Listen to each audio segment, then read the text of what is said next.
West Delaware football is on the air from beautiful and historic Brown Field in Manchester, Iowa. It's the West Delaware Hawks and the Independence Mustangs. Good evening, everybody. Along with Aaron Pleen and Bill Logan, this is Jamie Vansky. And Aaron, week one of the new season. I learned today that it is our 10th season together. Bill and I have been, this is our 11th year, but you and I 10th season. But Aaron, with every new season brings new expectations, a lot of excitement from the players, coaches, and the fans. If you're going to get this thing going, Jamie, why not get it going with your Highway 20 rival and in the Independence Mustangs? And while the Mustangs are coming off of an 0-9 season last year, they showed some life last week, put up some points against Dyke New Hartford. But I'm excited to see this Hawk team. I think they got a lot of exciting players on the perimeter and in the skill positions, and hopefully that'll all add up to a great season. But let's get it going tonight and get this season off on the right foot. Absolutely. As Bill Logan, the third member of our broadcast team, joins us down on the sideline. Bill, should be another great, fun year of West Delaware football, but you got to come out here and take care of business on the field. Well, that's what they were talking about. Tonight's the night they've all been looking for. They get to go out and finally hit somebody else instead of themselves. You know, I went up to practice Wednesday night, and I heard a couple of kids say that, man, I can't wait to hit somebody different. You know, so these guys hopefully come out here ready to go. The big words in the locker room, it's Indy. You know, we're on Brown Field, it's Indy. Just go out and do what we do and take care of business. So, pretty business-like here tonight, and here they come. All right, buddy boy, we'll talk to you throughout the game. Have a good one, guys. Stay safe down there. Oh, yeah. Bill Logan down on the sideline for us tonight and every night of the West Delaware football season. The two teams, West Delaware comes in 8-2 last season. They won Class 3A District 4 before falling to Waverly Shell Rock in the first round of the playoffs. The Hawks have been to the playoffs 21 times with a state title in 1991, made 9 straight playoff appearances, as they have 2 sophomores, 18 juniors, and 17 seniors that comprise the Hawks' 37-man roster. Independence comes in with an 0-1 record after a 40-27 week 0 loss at home last week against Dyke New Hartford. They went 0-9 last season and have 3 playoff appearances in school history. 20 sophomores, 13 juniors, 17 seniors make up the 50-player Mustang roster. The coaches for tonight's game, West Delaware head coach Doug Winkowich in his 23rd season as a head coach with a 147-76 record, 14th year here at West Delaware, where he's compiled a 108-34 record and has led the Hawks to 10 playoff appearances and a runner-up finish in 2005. He spent 9 years at Gardner Hayfield before coming to West Delaware and is a graduate of Allison High School and Westmar College in Lamar's, as his assistant coaches are Corey Coates, Luke Imslin, Brad Rubina, Matt Utah, Bill Lester, Brian Klaus, Mark Becker, Bob Morris, and John Warden. For the Independence Mustangs, Justin Putz is in his 3rd season as the head coach at Independence. He took over as the head coach in Week 9 of the 2014 season and has led the Mustangs to 2 playoff appearances and has a record of 9-13 with an overall record of 14-18.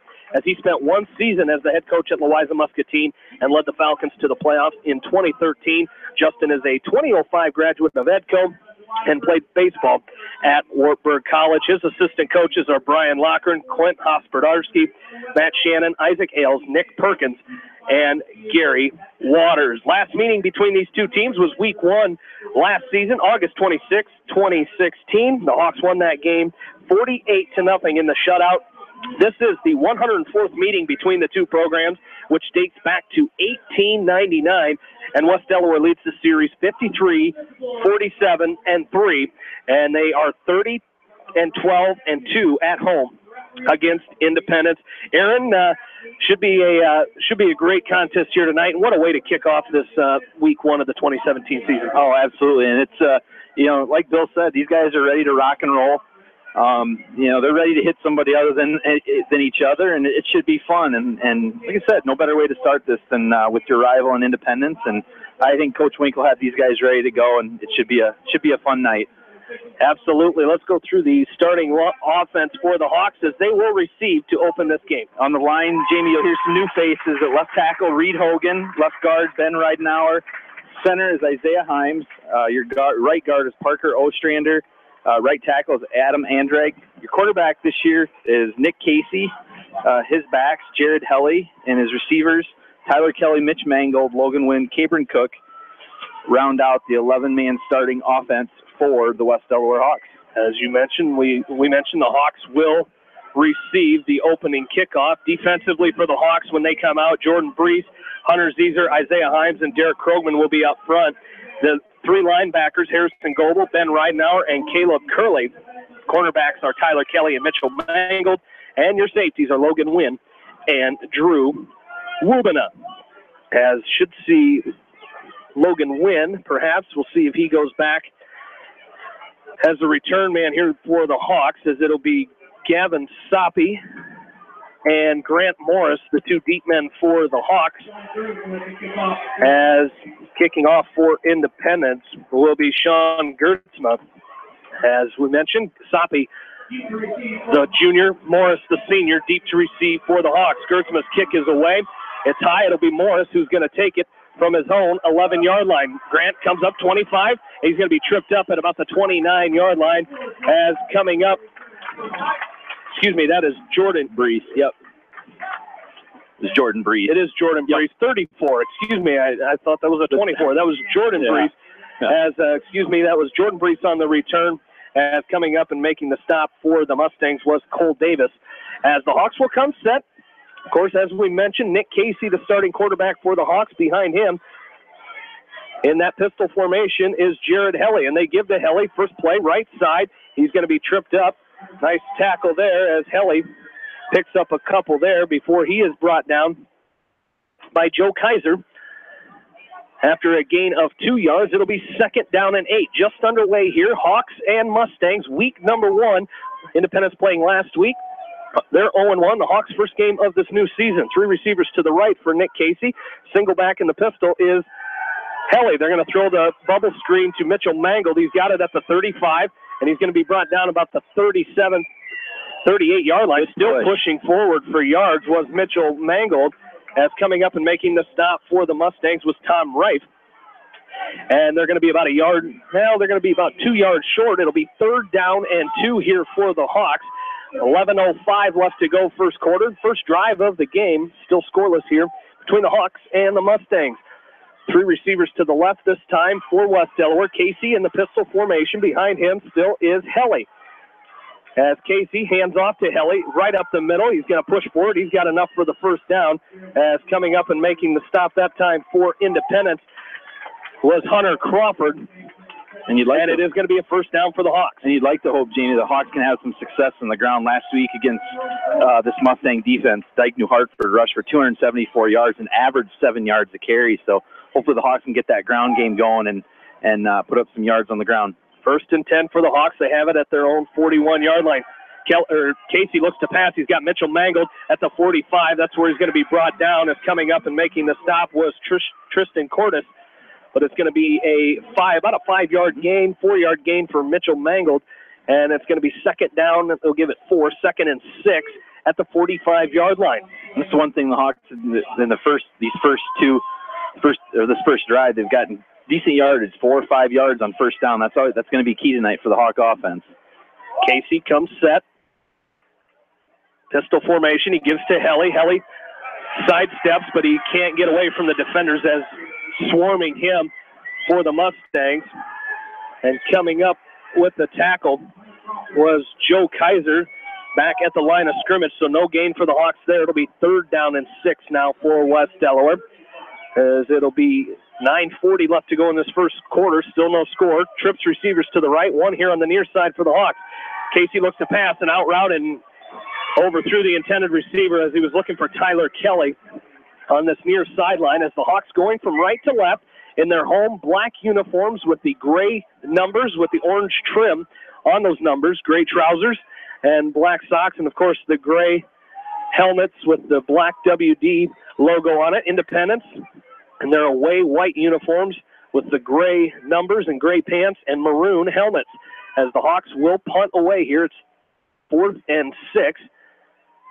As punting away is Harrison Goebel, and coming up and bringing this one is Cyrus Butters for the Mustangs, and he's met at about the 17-yard line. Nice job there by the Hawks. Nice coverage out there by West Delaware. Getting down there is Logan Wynn, was the Hawk who brought him down. And the Mustangs will take over their first possession here with 9:22 left to go in this first quarter, so no score here. As the Mustangs will come set as Logan Schmidt will be behind the quarterback for the Mustangs here as he takes the snap, shotgun formation. He's going to hand off left side as Logan Schmidt, number 9. It's number 8 on quick stats, but we'll get that fixed. Seth House on the carry for the Mustangs. Gain of a little there. It'll be second down. We'll call it 9 for Independence as they have it at their own 19-yard line. As Schmidt comes set, they hand to House once again, left side, and he's wrapped up in the backfield. Nice job that time by the Hawks. Ben Ridenauer coming in and making the stop. Again, no gain, so it'll be third down and 9 here for the Mustangs. Ball still at the 19-yard line. 8:40 left to go. First quarter, the Mustangs, their first drive of this ball game. The Hawks had one first down, but then punted as Schmidt will pass. He rolls to his right, looking downfield. Nobody open. He may take off and run. He's going to tuck it. He's got it at the 20. There's a hold there. Yeah, they got him. There is a hold, but being brought down there for the Hawks, I believe that was Tyler Kelly who made the stop. The Hawks may decline, or no, that was Logan Wynn on the stop. See if the Hawks, they may decline that as he was well short of the first down. He got it up to the 25 as a gain of 6. It may be third down and about 4 yards. Punt return, the Hawks are going to send out the punt return team. No, go ahead, Jamie. Sorry. They're going to decline that penalty, and Independence will punt. Well, just a great job by that secondary, too. They did a good job of covering up their man. Then when they saw Schmidt tuck it and run, they just did a good job of collapsing down then and forcing the holding penalty. So great first series by this Hawk defense. Typically you see the defense is a little bit ahead of the offense, but the Hawks got a first down there in that first drive. Now they're going to get the ball back and hopefully put something together. Drew Wibena deep to return this punt by the Mustangs. Just kicking that one away is Hunter Crawford. Wibena is going to let it bounce. Let it go. Good idea, as he might have caught it on the first bounce, but it's going to be picked up by the Mustangs, and it'll be down at the 29-yard line, and that's where the Hawks will start their next drive. First and 10, so the Mustangs go 3 and out on their first drive. So a defensive battle early here between the Hawks and the Mustangs. We'll see what the Hawks do here as junior quarterback Nick Casey gets the play call from head coach Doug Winkowich. And we will go to the line. Will the Hawks, 2 receivers to the right. One here on the near side is Tyler Kelly. As Casey comes set, ball handed off to Helly here. He pushes through, gains maybe a yard there as Hunter Crawford brings him down. They're going to give him 2, and it'll be second down and 8. So the Hawks trying to gain a little bit at a time, and now an injured Hawk as coming off the field is Adam Andrig as he's hobbling a little bit, and we're going to get a new player into the game for the Hawks. That'll be Bryce Tucker. As Bryce will head in for Andrig,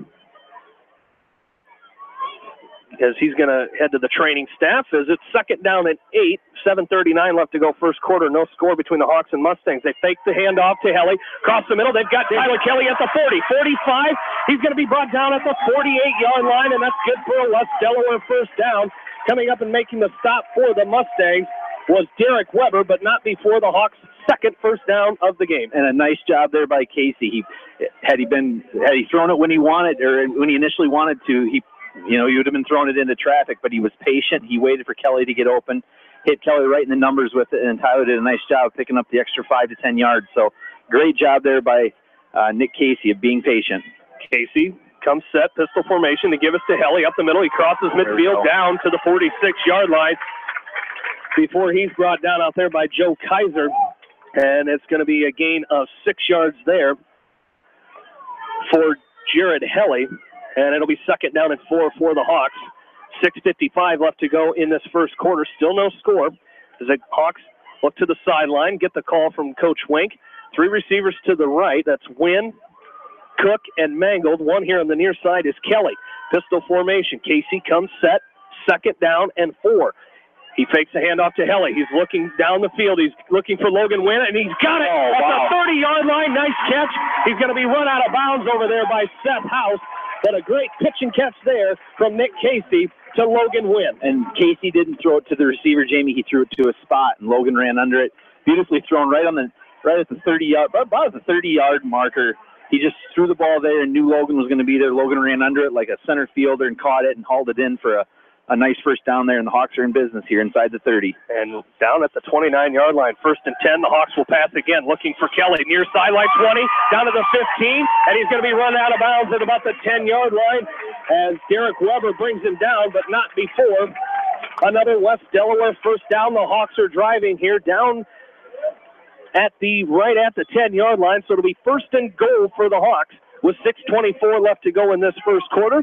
Still no score, but the Hawks threatening here as they're in the red zone now as they come set pistol formation. Casey, quick pass, bubble screen to Mangold on the right side. He's got it at the 10, cuts back at the 7, and he's down inside the 5. As bringing him down that time was Tom Reif. It's going to be 2nd down and goal here for the Hawks as they will put this ball down at about the 4-yard line. So it'll be 2nd and goal for the Hawks from the 4-yard line. 6 minutes remaining here in quarter number 1, trying to put the first points on the board of this new season. Casey comes set, pistol formation, as he gives to Helly up the middle, and the Mustang defense was ready for it. There's a penalty marker down as Hunter Crawford barreled his way in there to make the tackle. We'll see what the penalty is going to be. It's going to be holding against the Hawks. I would assume the Mustangs will accept this penalty. They will. And it'll be the first accepted penalty of this contest. And the Hawks will now have 2nd down and goal from the 14-yard line. Jamie, where the Hawks have the advantage in this football game, and it's on the perimeter with Cabron Cook, Tyler Kelly, Logan Wynn, these big, tall receivers, 6'3", 6'4", 6'5", and the Hawks are doing a good job in this drive exploiting that. Casey comes set, quick pass across the middle. He's got Tyler Kelly, 5, and he's into the end zone. A spin move by Tyler Kelly, and the Hawks strike first on a 14-yard touchdown pass from Nick Casey to Tyler Kelly, and it's 6-0. West Delaware leads it with 5:31 left to go in this first quarter. And had Tyler kept going towards the middle of the field, he might have gotten stopped. But he did a nice job of kind of spinning away from the defender and freeing himself up to kind of fall in the end zone there those last 3 yards. So as the Hawks now, Caleb Zier on to attempt the extra point for the Hawks. The kick is up. It's good. Hawks lead 7-0. 5:31 left to go in this first quarter. We'll take a break and come back. You're listening to West Delaware football from KMCH Sports. Stop by Dyersville Comics and Games, your local comic book and gaming store today. Gaming events go on daily, and there is a great selection of comics and games to choose from. It's definitely worth a stop. Dyersville Comic and Games, located on 2nd Avenue Southeast in Dyersville.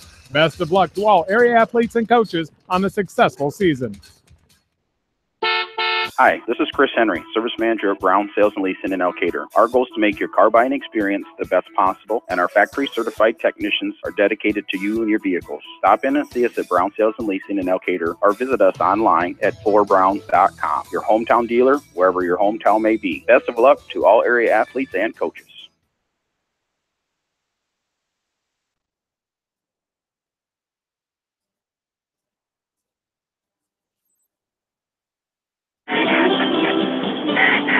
Back into Brown Field. Hawks lead 7-0. 5:31 left to go here in quarter number 1. Mitchell Mangold set to kick off for the Hawks here. Aaron, that scoring drive by the Hawks. 8 plays, Jamie, 71 yards.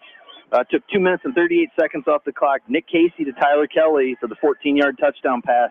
First touchdown of the year for the Hawks in this 2017 season. Kelly had 4 receiving touchdowns last year. Is coming up and making this is Sean Gertzma, the return for the Mustangs. He's out near the 20-yard line. He's going to be run out of bounds. A whole bunch of Hawks helping out on the tackling that time, and the Mustangs will take over 1st and 10. They'll put it right about the 21, 22-yard line. The 21-yard line.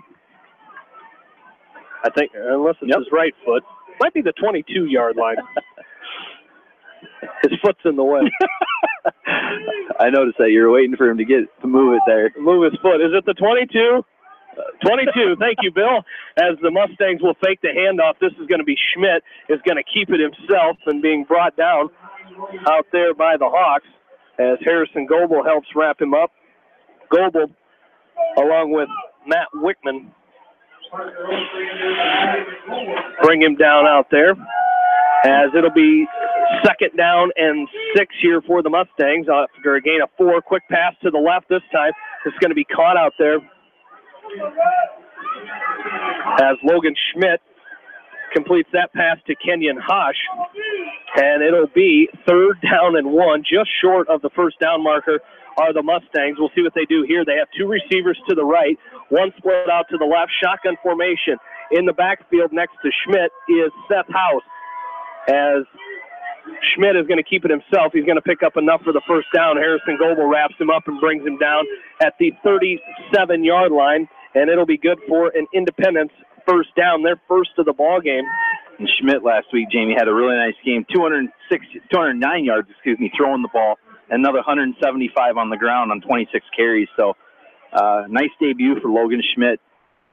As he fakes the handoff this time, he's going to go fake to his right, go left. He's got some running room down the sideline. Nice gain there as he brings it up to the 45-yard line as he's wrapped up that time by Drew Woobenup. That's going to be a nice gain of about 7 yards there. Give him 8. They're going to give him 8. It's going to be 2nd down and 2 for the Mustangs. Ball at their own 45-yard line. 4:20 to go here in quarter number 1. Hawks lead 7-0 as Logan Schmidt comes set. He hands off to the second back through, and he's going to pick up enough for the 1st down. This is Noah Gall, and he's got a Mustang 1st down, their 2nd of this drive. And it'll be 1st and 10 at the Mustang 49-yard line. Don't forget, stay tuned to KMCH after tonight's game for this week's area online and playback game of the week as Anamosa's at Monticello in the Battle of the Cowbell. Join John Swisher, Kevin Barnes, and Ryan Hauser with the call after our contest here tonight. Quick pass by Schmidt to the left side. This is going to go to Kenyon Hush, and he's going to pick up about 5 yards there to the West Delaware 40. They're going to put it at the West Delaware 45-yard line, give it a gain of 6. It'll be 2nd down and 4 for the Mustangs. 3:45 left to go first quarter as the Mustangs quick passes and those quick hit runs driving them here as Schmidt fakes the handoff. He's going to fake the handoff, keeping himself, and he's going to run into Jordan Brees, who drops him after a short gain, as they're going to give him a gain of 1 yard as he's down to the 44 of West Delaware. It'll be 3rd down. 3rd down and 4 here for the Mustangs as Schmidt looks to pass a little hitch-and-go route. He overshoots his intended receiver as he kind of got Tyler Kelly to bite on that bump-and-go route, but he overthrew the intended receiver, Kenyon Hush, and it'll be 4th and 4 for the Mustangs. And the Hawks caught a break there because had Hush caught that ball, was able to catch the ball, I think he'd have been able to pick up big yardage there. So as the Mustangs look like they may go for it here, as Schmidt shotgun, somebody left early. Yep. I think this is going to be coming back as Schmidt looks to pass. He's got his pass completed down the sideline to Cyrus Butters. He gets run out of bounds by Mitchell Mangold, but I believe the Mustangs got a little bit of a head start that time, and it looks like it'll back them up 5 yards. Might be enough to force them into the punting situation, too. Illegal motion against the Mustangs. I think Coach Wink wants to know where the spot is. We're going to check the spot. The Hawks may decline this. They are going to decline it. He was short of the 1st down, so the Hawks will decline that. So the Hawks will take over on downs. It'll be 1st and 10 at their own 41-yard line, or 42-yard line. They needed the 41 for the 1st down. So it'll be 1st and 10 West Delaware at their own 42-yard line. They lead it 7-0 over Independence. 3:04 left to go in this first quarter.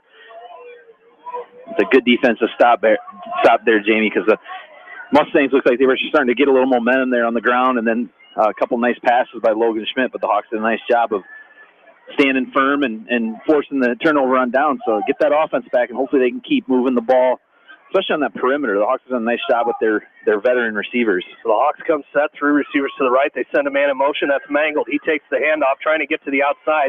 He's got it back at the 40. He's going to lose yards here as he runs into a whole bunch of Mustangs. There is a penalty marker down. As penalty marker down, our officials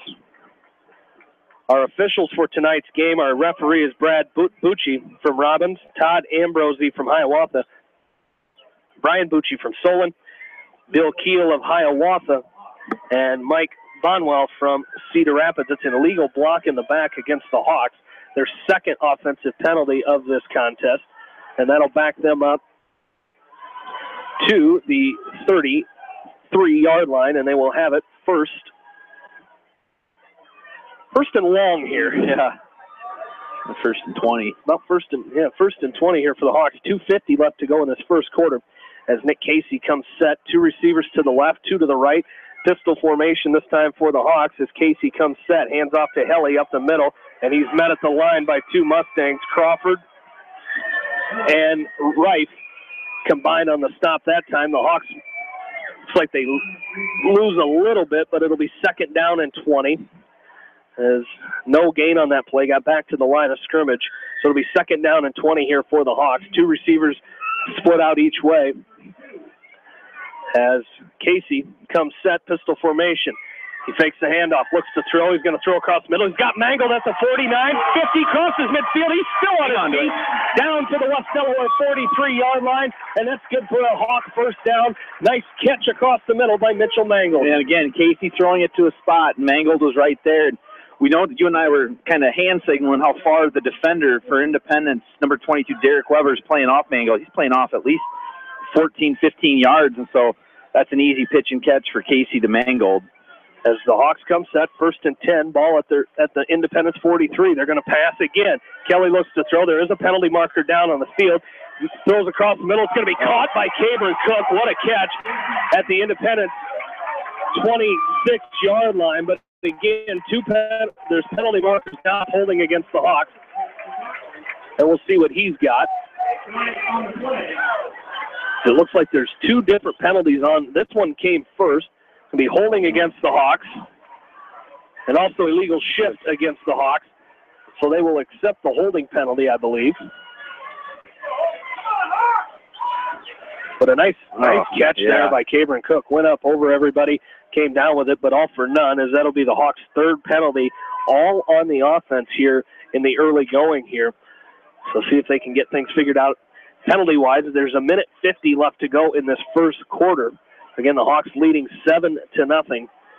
But you mentioned, Jamie, that catch by Cameron Cook. I mean, that right there is the benefit of having height at your receiver position. Cameron Cook comes in at 6 feet 4 inches tall, and so Nick Casey's got a pretty big window to throw into there, and Cameron just went up and snagged out of the air. So, and I think we're going to see a lot of that out of this receiving core this year. Very talented in the skill position are the Hawks as they come set pistol formation. They're going to pitch to Helly on the outside. He's got it at the 45, busts through a hole, crosses midfield again, down to the Independence 48-yard line.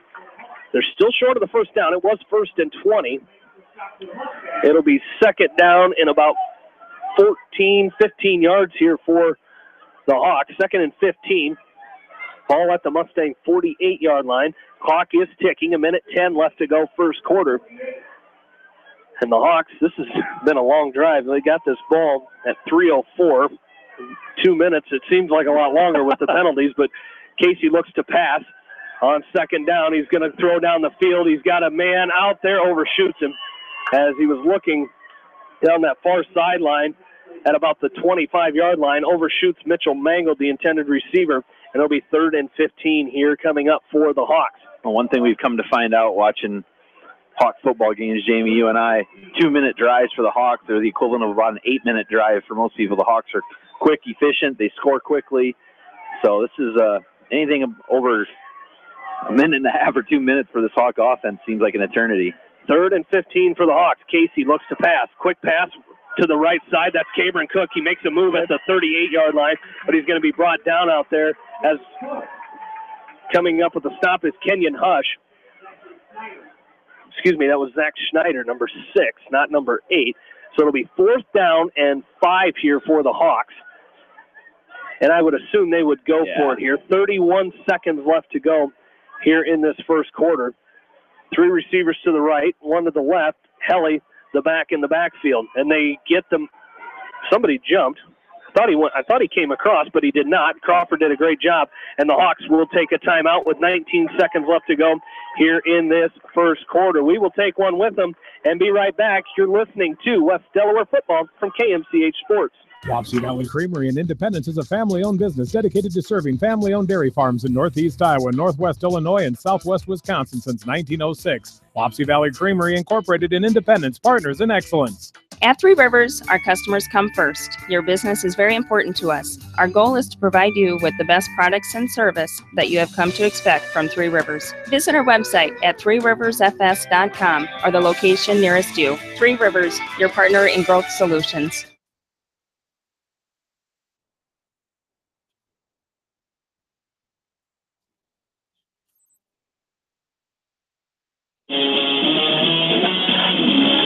I want to thank our extra in-game sponsors for tonight's game, Bodensteiner Implement, Crop Production Services in Winthrop, Cy and Charlie's, Fairway, Pets Allowed, and Wapsie Valley Creamery for bringing us this contest here tonight. Back at Brownfield, Jamie Vaskey, Aaron Pleen, Bill Logan along with you. The Hawks lead 7-0. 19 seconds left to go here in this first quarter. The Hawks will go for it here. It's 4th down and 4 from the Mustang 38. Quick pass, and that's going to be a first down for the Hawks as Casey completes this pass to Mitchell Mangold, and he's down to the 26-yard line of Independence. The Hawks' 5th passing first down of this first quarter. And, Jamie, I don't know about you, but it sure feels like to me the Hawks can get that pretty much at any time they want, that nice 5 to 7, 8-yard pass.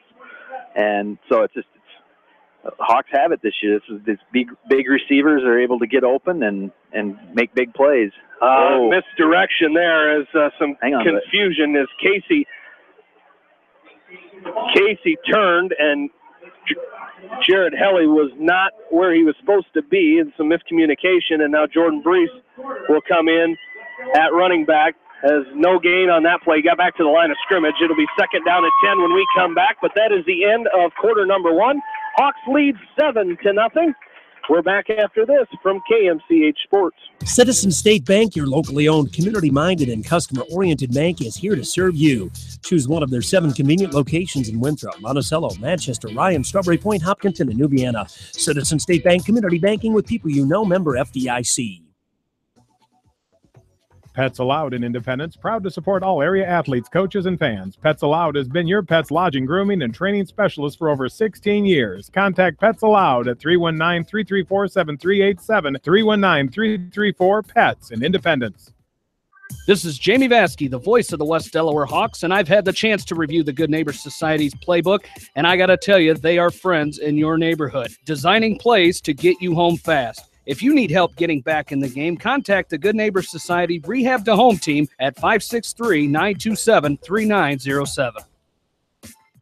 The Edgewood Reminder is proud to support all the area teams in athletic action and appreciates their efforts in the classroom and during sports. Check out all the sports photos in each week's issue of the Edgewood Reminder.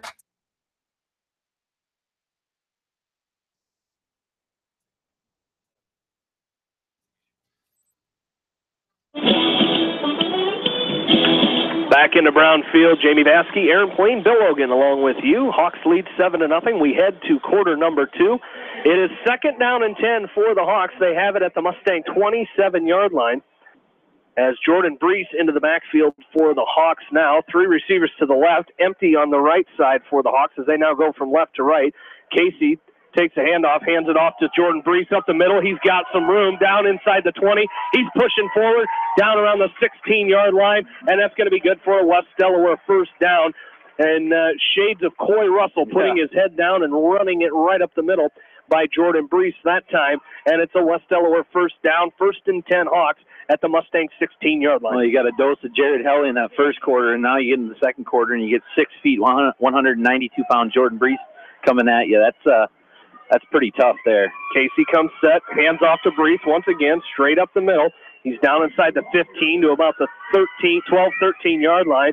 Nice gain there by Brees. As we're just underway, second quarter, Hawks lead 7. The Hawks lower level teams are 2-0 so far here this week against the Mustangs. The sophomores winning last night 13-6. And the freshmen winning this first game here tonight 55-0. Quick bubble pass to the left side. This is going to be Tyler Kelly. Then he's going to be down at the 9-yard line. Going to be short of the first down. It'll be about 3rd down and 4 here for the Hawks as they have it at the Mustang 9-yard line. But again, 55-0, the freshmen winning that first game here tonight. It's a very good freshman team by West Delaware. That'll be coming up here in the next couple of years as the Hawks have it. 3rd down and 4, ball at the Mustang 9-yard line. Nick Casey comes set. Jordan Brees in the backfield for the Hawks. They hand off to Brees. He cuts it to the left side. He's going to get down inside to about the 8-yard line. Gains about a yard there. It'll be 4th and 3 for the Hawks at the 8-yard line. As Noah Gall coming up with the stop for Independence on that play. It's 4th down and 3 for the Hawks. They will go for it here. 2 receivers to the left, 1 to the right. The Hawks come out in the pistol formation. As they hand off to Brees again, he's got it at the 5. He's got enough for the first down. He's down inside the 3-yard line and pushes forward. That's going to be good for another West Delaware first down. 1st and goal, Hawks at the Independence 3-yard line. And it's same exact play.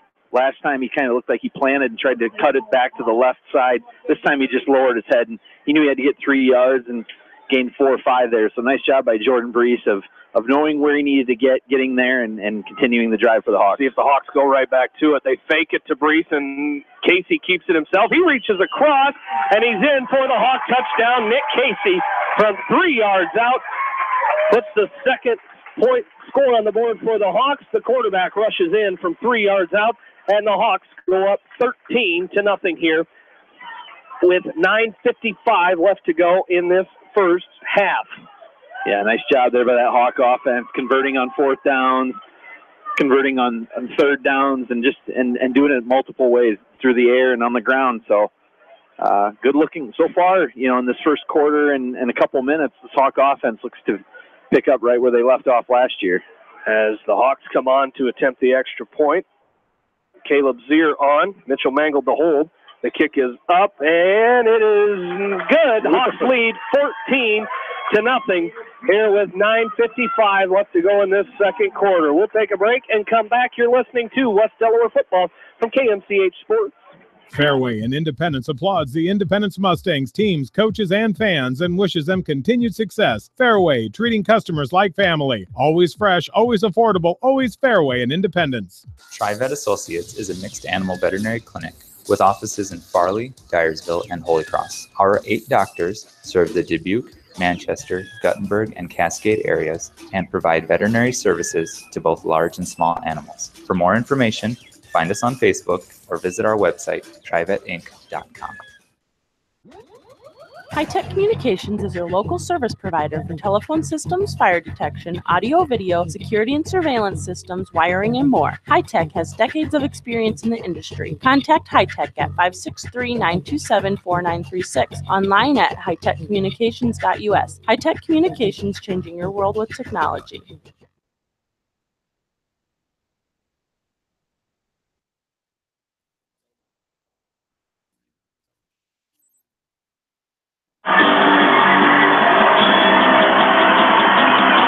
Gertzma and Butters deep to receive this kick for the Mustangs off the foot of Harrison Goebel. It is going to be Sean Gertzma. That was Derek Krogman kicking off for the Hawks as Brody Todden makes the stop on Sean Gertzma. The Mustangs take over 1st and 10 at their own 28-yard line. And that touchdown drive, Jamie, by the Hawks, 15 plays, 58 yards. Took 5 minutes and 9 seconds off the clock. Nick Casey with the 3-yard touchdown run with the extra point puts the Hawks up now 14-0 with 9:49 to go here in the second quarter. As Schmidt comes set, the handoff to Seth House, right side. I think he tripped over one of his offensive linemen's foot. He brings it back to the line of scrimmage. No gain that time for the Mustang, as it'll be 2nd down and 10. They actually move it to the other side of the line of scrimmage mark.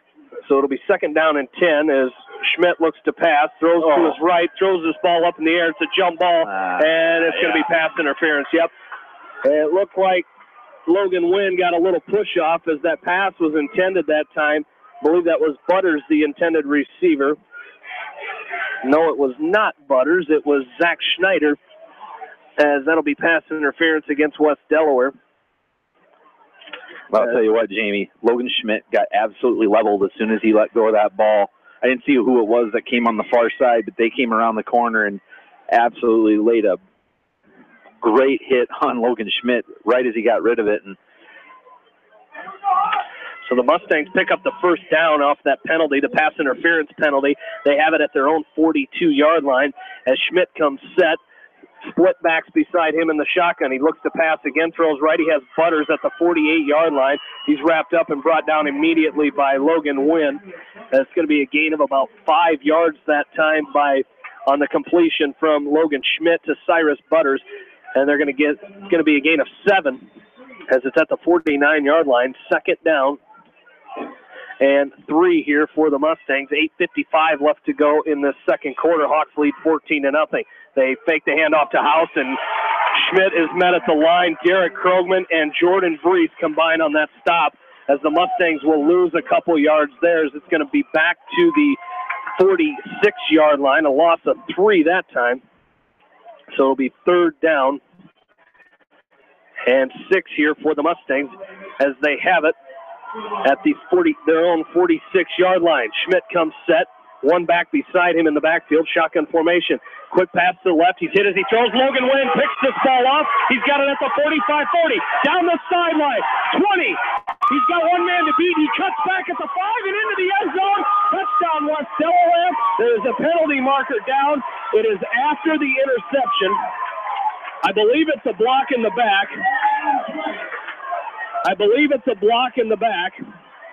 As one of the Mustangs was laying down. It was after the interception.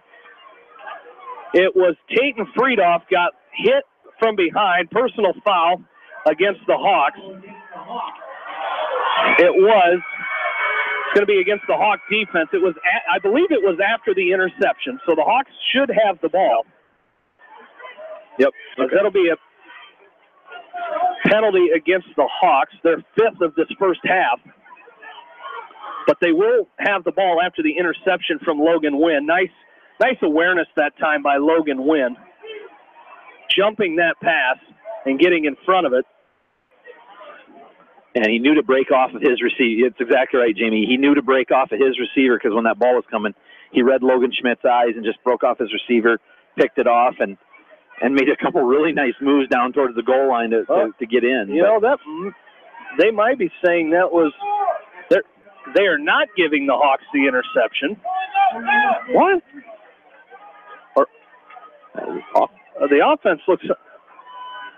Well, the offense is on the field. Yeah. There's a lot of confusion out there right now. Yeah.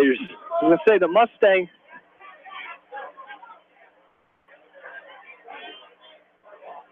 I say it should be the Hawks' ball. I believe that was after the interception.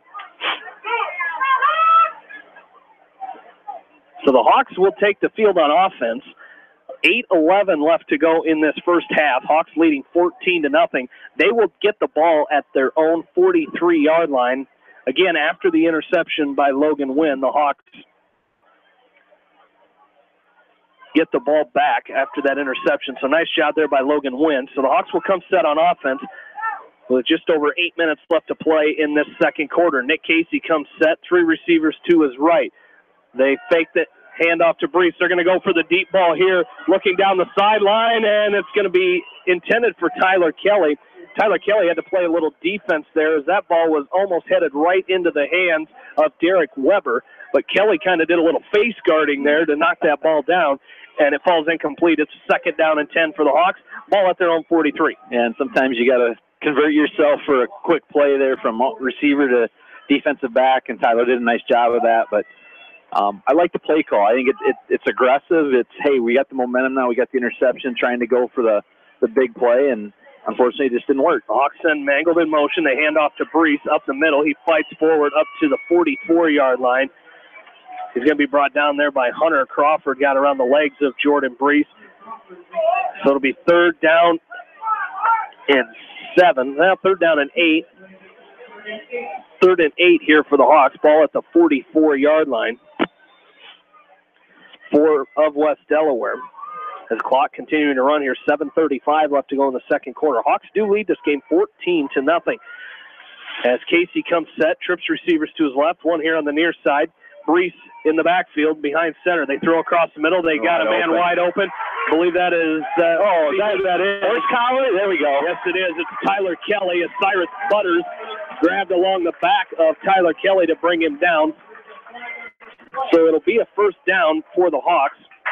There's six passing 1st down of this ball game, and then a horse collar penalty against the Mustangs and Cyrus Butters, their first accepted penalty of this ball game.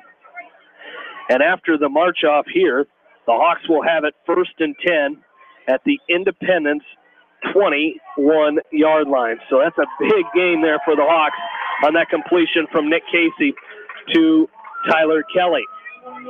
As Casey, gets the call from Coach Wink. As the Hawks driving here with 7:15 left to go in this first quarter. 2 receivers, one each way for the Hawks. They've got a couple tight ends in there this time. Casey looks to throw a little out and go route that time, and it's going to be intercepted. Looking for Mangold and playing center field for the Mustangs that time was Derek Weber. The safety read that one. He waited for it, and it came right into his hands, and he picks it off in the end zone. So the Mustangs will take over 1st and 10 at their own 20-yard line after the interception by Derek Weber. Yeah, and just a little bit overthrown there. I think had it been thrown about 2 yards shorter, I think we would have been in business there, but unfortunately it wasn't, and Weber picked it back off after Logan Wynn intercepted the Mustangs. So Hawk defense back on the field, and hopefully can get the ball back here and get that offense back out. Second interception, Gertzma has the other one, as this time it's going to be Schmidt who's going to keep it himself on the quarterback keeper, as that time he runs into Grant Morris on the stop. Check that. Grant Morris on the stop for the Hawks that time. After a gain of 1 yard, it's 2nd down and 9 for the Mustangs. 6:35 left to go here in this first half. Hawks lead 14-0. Schmidt comes set, and Brees comes off the end and hits Schmidt as he gets rid of it. Pass is incomplete as Logan Wynn was there on the coverage. That pass was going for Zach Schneider. Great anticipation that time by Jordan Brees. And he just came from Schmidt's blind side there and just absolutely dropped him quickly. And it was, if the Mustangs don't protect his backside better than that, he's going to end up getting hurt. 3 receivers to the right for the Mustangs here. Schmidt looks to pass. Coming on the backside again is Brees, and that pass is incomplete as the pass was intended for Cyrus Butters. Mitchell Mangold right there for the Hawks, and that's incomplete. It'll be 4th down and 9 for the Mustangs. As don't forget, you can find out what all of the area coaches have to say about tonight's games tomorrow morning at 9 on the Coach's Corner with Kevin Schuckman, only on Mix 94.7 KMCH. 4th and 9 for the Mustangs as they will punt it away. Drew Rubin deep to receive this punt for the Hawks. Hunter Crawford set to punt it away for the Mustangs. Snap is good. The left-footed kicker, Crawford, gets it away, and Rubin is going to take it at his own 46-yard line. He's down the near sideline, out at the 43-yard line of Independence, and that's where the Hawks will take over 1st and 10, leading 14-0 with 6:10 left to go in this second quarter. Don't forget, coming up at halftime, we'll take a look at our Hawks in the NCAA segment, as well as we will talk with tonight's honorary captain, Bob Murphy, as we'll talk with Murph at halftime about him being honorary captain. Just chance to talk to Murph about what he's been up to these days. I moved out of his neighborhood, so I don't get to see him as often as I used to. But the Hawks come set, 3 receivers to the left. Nick Casey, pistol formation. They hand off to Brees. He cuts across the left side, picks up a couple. Nice tackle there by Tom Reif. And that's a name you've heard a lot so far. Him and Crawford have done a great job on this defense for the Mustangs early on in this game. A gain of 1 that time for Brees. Then it's 2nd down and 9. In the pistol formation that the Hawks run, Casey is in a shotgun formation 4 yards back of the line of scrimmage, and 2 yards behind him is the running back, as this one is going to be caught off of the hands of the Independence defender and brought down as Cabron Cook comes up with it. I didn't see the Mustang that had his hand. Looked like he had a clear interception, and Cook comes away with the ball, and it's good for a West Delaware first down, 1st and 10 Hawks at the Mustang 25. And I'm not so sure that the Independence defender, Jamie, didn't have it in his hands, and Cook just took it away from him there. So great job there by Cabron Cook to have awareness and to just pull the ball away from the Mustang defender. Pistol formation for the Hawks. They give to Brees up the middle. And again, he gets back to the line of scrimmage before he runs into, wouldn't you know it, Tom Reif, and Hunter Crawford finishes him off as it's a gain of 1 for Brees. It's 2nd down and 9, 5:10 left to go here in this first half for this contest. Hawks leading 14-0. And both, you've mentioned their names, Jamie, a couple times or multiple times, Crawford and Reif, and both good-sized kids, 6 feet and 6'2", both with 200-plus pounds. So good size there on that Mustang defensive line. Hawks will run again, this time the right side. They give to Brees. He's down inside the 20 to the 17-yard line. Nice carry there by Jordan Brees. They're going to be short of the first down, but not much. As we mentioned, Reif last season had 26 total tackles for the Mustangs. Crawford was 16 and a half. And, of course, last week for the Mustangs, it was Reif with 9 and Crawford with 2. As this is going to be a handoff, I believe that's Cook. Cabron Cook on the end around. Does not get to the first down marker. As it'll be 3rd down in about 2 yards for the Hawks. 4th down and 2. As they're going to come out for a measurement. Bill Logan, he's down on the sideline. He likes these measurements. Yeah, they're going to depend upon whether the line's straight or not. I'm going to say about the thickness of my clipboard short. As the chain gang didn't have to go far. Oh, yes! Bill is over 1. All right. Way to start the season, buddy. By the thickness of my clipboard first down. I meant that. Oh, of course you did. Yeah, I did. You just misunderstood my English. Oh, okay. As it is going to be 1st and 10 for the Hawks, so a first down there on the ground by Cabron Cook. Their 4th rushing first down of this first half. Now the Hawks have everything bunched up. Pistol formation, 1 man in the slot, that's Cook. They give to Brees up the middle. He's down near the 10, inside the 10, near the 5-yard line. He's still pushing forward, down inside the 3 to the 2-yard line for Jordan Brees. And just like that, it's 1st and goal for the Hawks with 3:44 left to go in the second quarter. Hawks already leading 14-0. As first and goal for the Hawks, and they're going to go right back at it.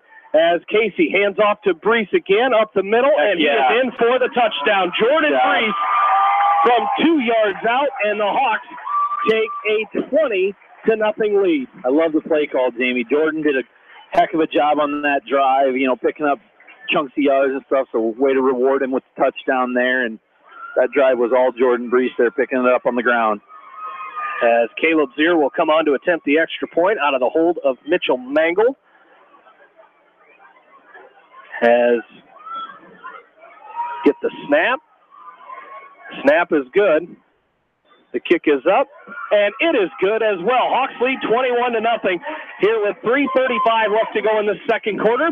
We will take a break and come right back. You're listening to West Delaware Football from KMCH Sports.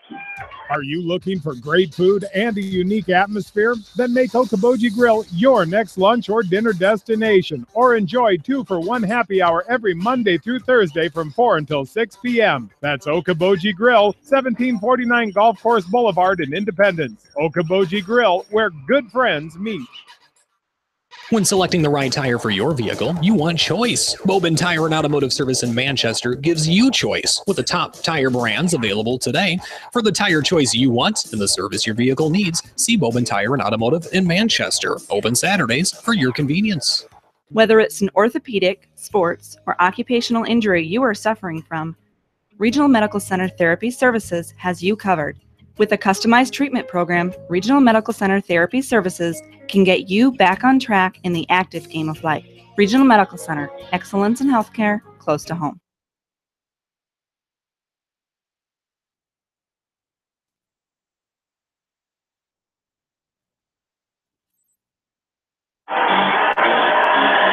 Back in, Derek Krogman set to kick off for the Hawks. His kick is away. Looks like it's going to be Cyrus Butters on the return. Back at the 2-yard line for Butters.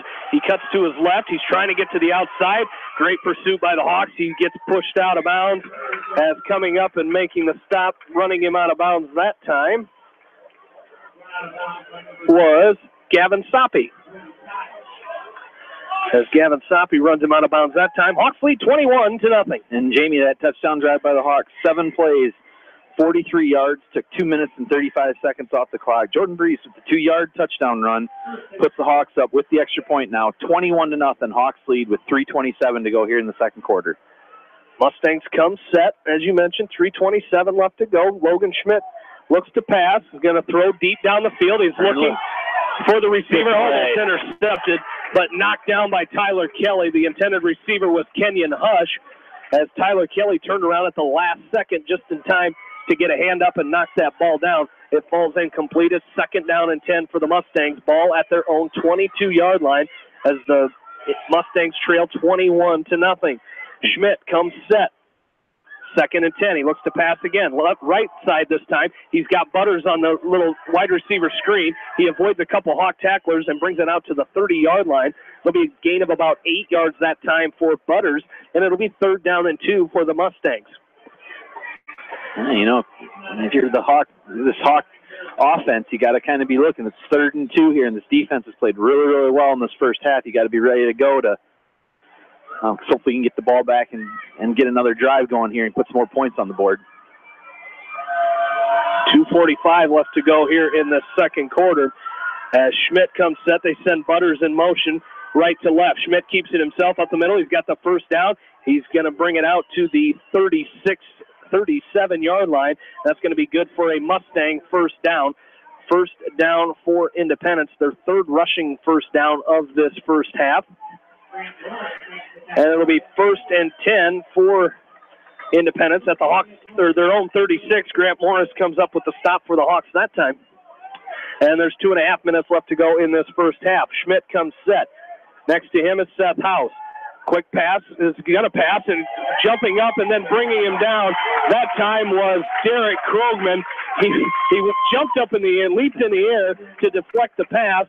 Schmidt pulled it back down, and Krogman grabbed a hold of him and dropped him back at the 28-yard line. A huge loss that time, a loss of 8 yards. It'll be 2nd down and 18 for the Mustangs. And Derek Krogman, 6'7", Jamie, 215 pounds, so I'm sure when Logan Schmidt saw him jumping there, he knew he wasn't going to be able to get the ball over him. So he can dunk a 10-foot hoop. I've seen it. I firmly believe it. 4 wide receivers for the Mustangs here. Schmidt looks to pass, screen set up, and it's knocked away.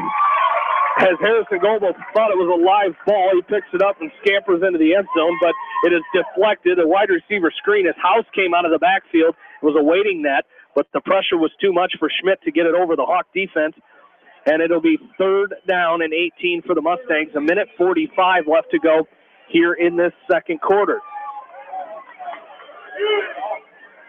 As the defense lines up for the Hawks, 3rd and 18 for Independence. 3 wide receivers. It looks like they may. They're bringing it. They're going to come, and they're going to hand off to House up the middle, and that blitz is going to allow House to bring it up to the 30-yard line. That'll be a gain of 2 for the Mustangs, and it'll bring up 4th down and 16. The Hawks still have 2 timeouts remaining. It doesn't look like Coach Wink's going to use one right now, but as now the punt team goes out for the Mustangs, late going on. I think they're going to try to milk as much of this clock as they can.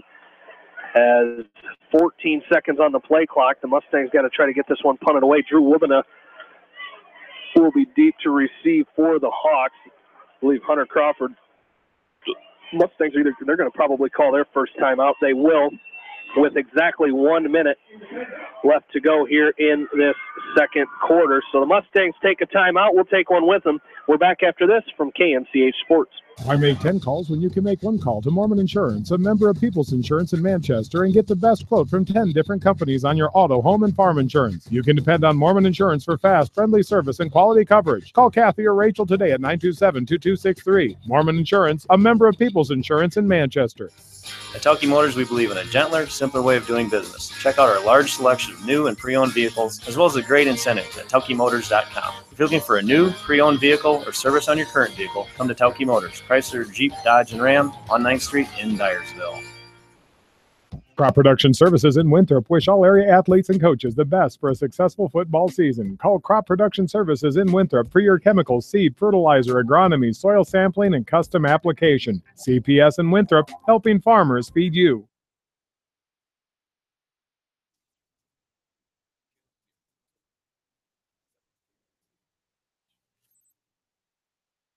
Hunter Crawford punts this one away high. It's going to bounce it bounces off a Mustang defender. See if the Hawks pick it up. They do not.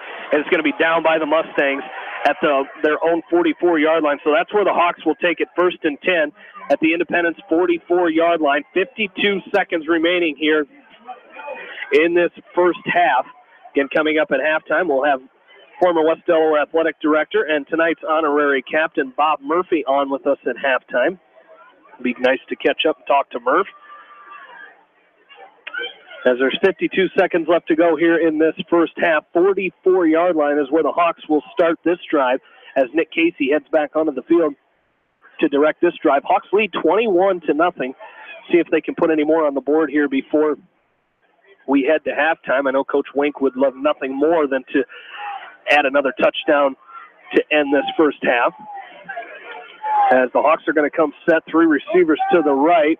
As they've only got 2 seconds left to go on the play clock, Coach Wink wants a timeout. He's going to take it as the Hawks take their second timeout of this ball game. This one with 52 seconds left to go in this second quarter. So a little lack of communication there by the Hawks, as we will keep it right here for the remainder of this first half. As other scores from around the area, our area online and playback game of the week, Anamosa leads Monticello 14-0. That game in the second quarter. Also in the second quarter, Western Dubuque leads Dubuque-Wahlert 9-0. It's Cascade over Maquoketa right now, 20-0 in the second quarter. And North Lynn leads North Tama 13-0. That game also in the second quarter. Again, our area online and playback game of the week this week, Anamosa at Monticello. Again, the Battle of the Cowbell and the Battle of Highway 151 there. John Swisher, Ryan Hauser, and Kevin Barnes on the call of that one tonight.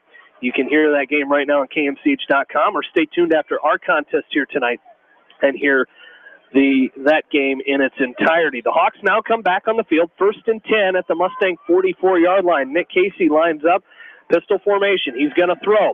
He's back to pass. Now he's going to step up, and a lot of pressure. He avoids that pressure, and now he's got to get rid of it. Just throw the ball. He throws it across the field. He's got a receiver out there, and it's going to be intercepted. They threw a jump ball, and that's going to be Derek Weber's second interception of the night. As Cabron Cook was the intended receiver, a jump ball. Weber came up with it. Both receivers, both players had a chance at it, but it was Weber ripping the ball away from Cabron Cook. And now the Mustangs with life here take over, 1st and 10 at their own 26-yard line with 38 seconds remaining here in this first half. And you just kind of saw as the play was developing, Jamie, you could just kind of see there wasn't really anything open. The receivers weren't getting open. It would have been a good play just to throw it out of bounds. Schmidt looks to pass. He finds Butters on the right side. Butters is going to cut it up down the sideline. Nice play. He picks up about 3 yards. I thought he had some room down the sideline, but he stepped out at about the 30-yard line. As a short gain that time by Butters, it'll be 2nd down and 6 here for the Mustangs with 31 seconds remaining here in this second quarter. As Schmidt trying to direct traffic out there, as Schmidt, the sophomore quarterback for the Mustangs. He's going to hand off up the middle. This is Seth House, and he's wrapped up in the backfield as it's Derek Krogman is going to wrap him up and bring him down with 22 seconds left to go in this first half. And we'll see if the Mustangs try to run another play here. They're signaling in another play. Looks like they may run one more as the Hawks with too many players on the field. It looks like now they get him off. just in time as Schmidt looks to run. He's going to run up the middle. Nice hard hit by the Hawk defender there, as it looks like that was Caleb Curley putting the big hit at the 30-yard line. But that is going to do it for our second quarter. Hawks lead 21-0 as we head to halftime here in the opening week of the 2017 season right here from Brown Field. We will take a break. We'll come back with our honorary captain, Bob Murphy, in just a little bit. You're listening to West Delaware Football from KMCH Sports. Leonard Buller Funeral Home and Crematory wishes all the best to the athletes and appreciates their hard work and scholastic efforts throughout the year. For personal, caring service, Leonard Buller Funeral Home and Crematory in Manchester, Edgewood, and Strawberry Point. Hey KMCH listeners, GMB is proud to support our area athletes and help bring the sport to you. The GMB Bank team reminds you whatever your financial goals, we're here to help you reach them. Stop by our Manchester location or visit us online at gnbbank.com. Member FDIC. Going above and beyond is a standard of care at Above and Beyond Home Health and Hospice Care. Their compassionate staff care deeply about the comfort of their patients. A nurse is available 24 hours a day, 7 days a week. Above and Beyond Healthcare, the more they care, the more beautiful life becomes. Proudly serving Jones, Jackson, Johnson, Lynn, Clayton, and Delaware counties.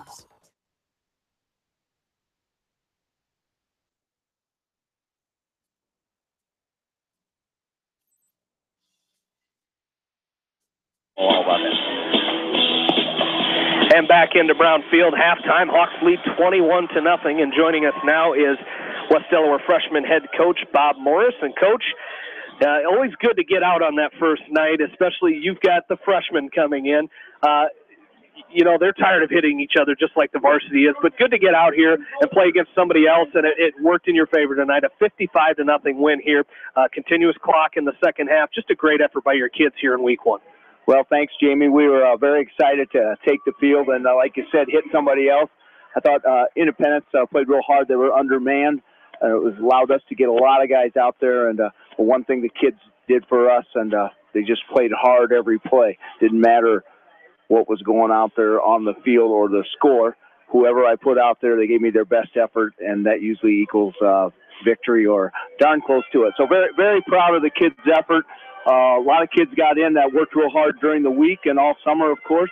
And so we were able to be productive and put a couple scores in there with that second team. I think this is going to be a very fun group to watch for you guys this year. You talked about playing hard and giving everything they had.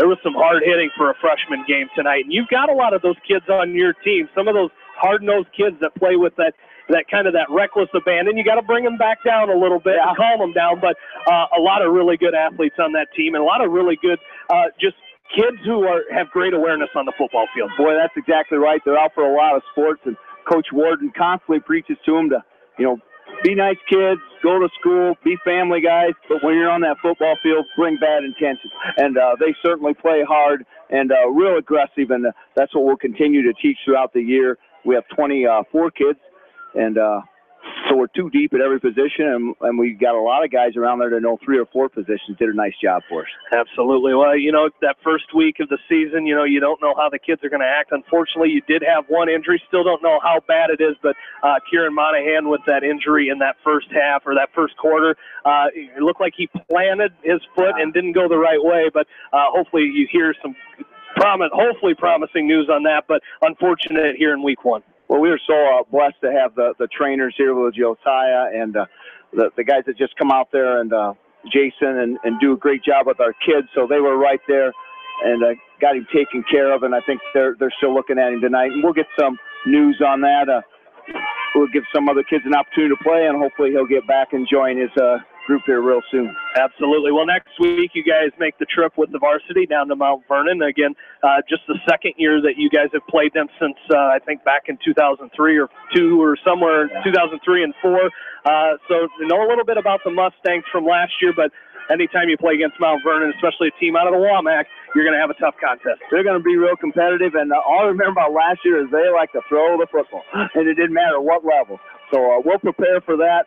Real happy with the D-backs effort tonight. We had some pick six in there, and we had some guys did a nice job and were aggressive on the edges and helped us in the run game too. So we'll get ready for next week and go at them and continue to improve. Good contest here so far.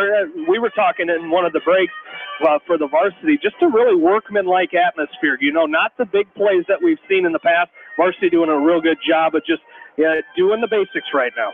Well, they're working real hard at blocking to the whistle.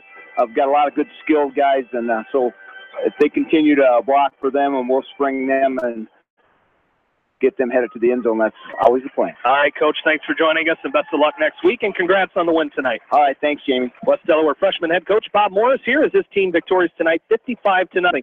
We'll take a break, come back. We'll talk with honorary captain Bob Murphy. Right after this, you're listening to West Delaware football from KMCH Sports.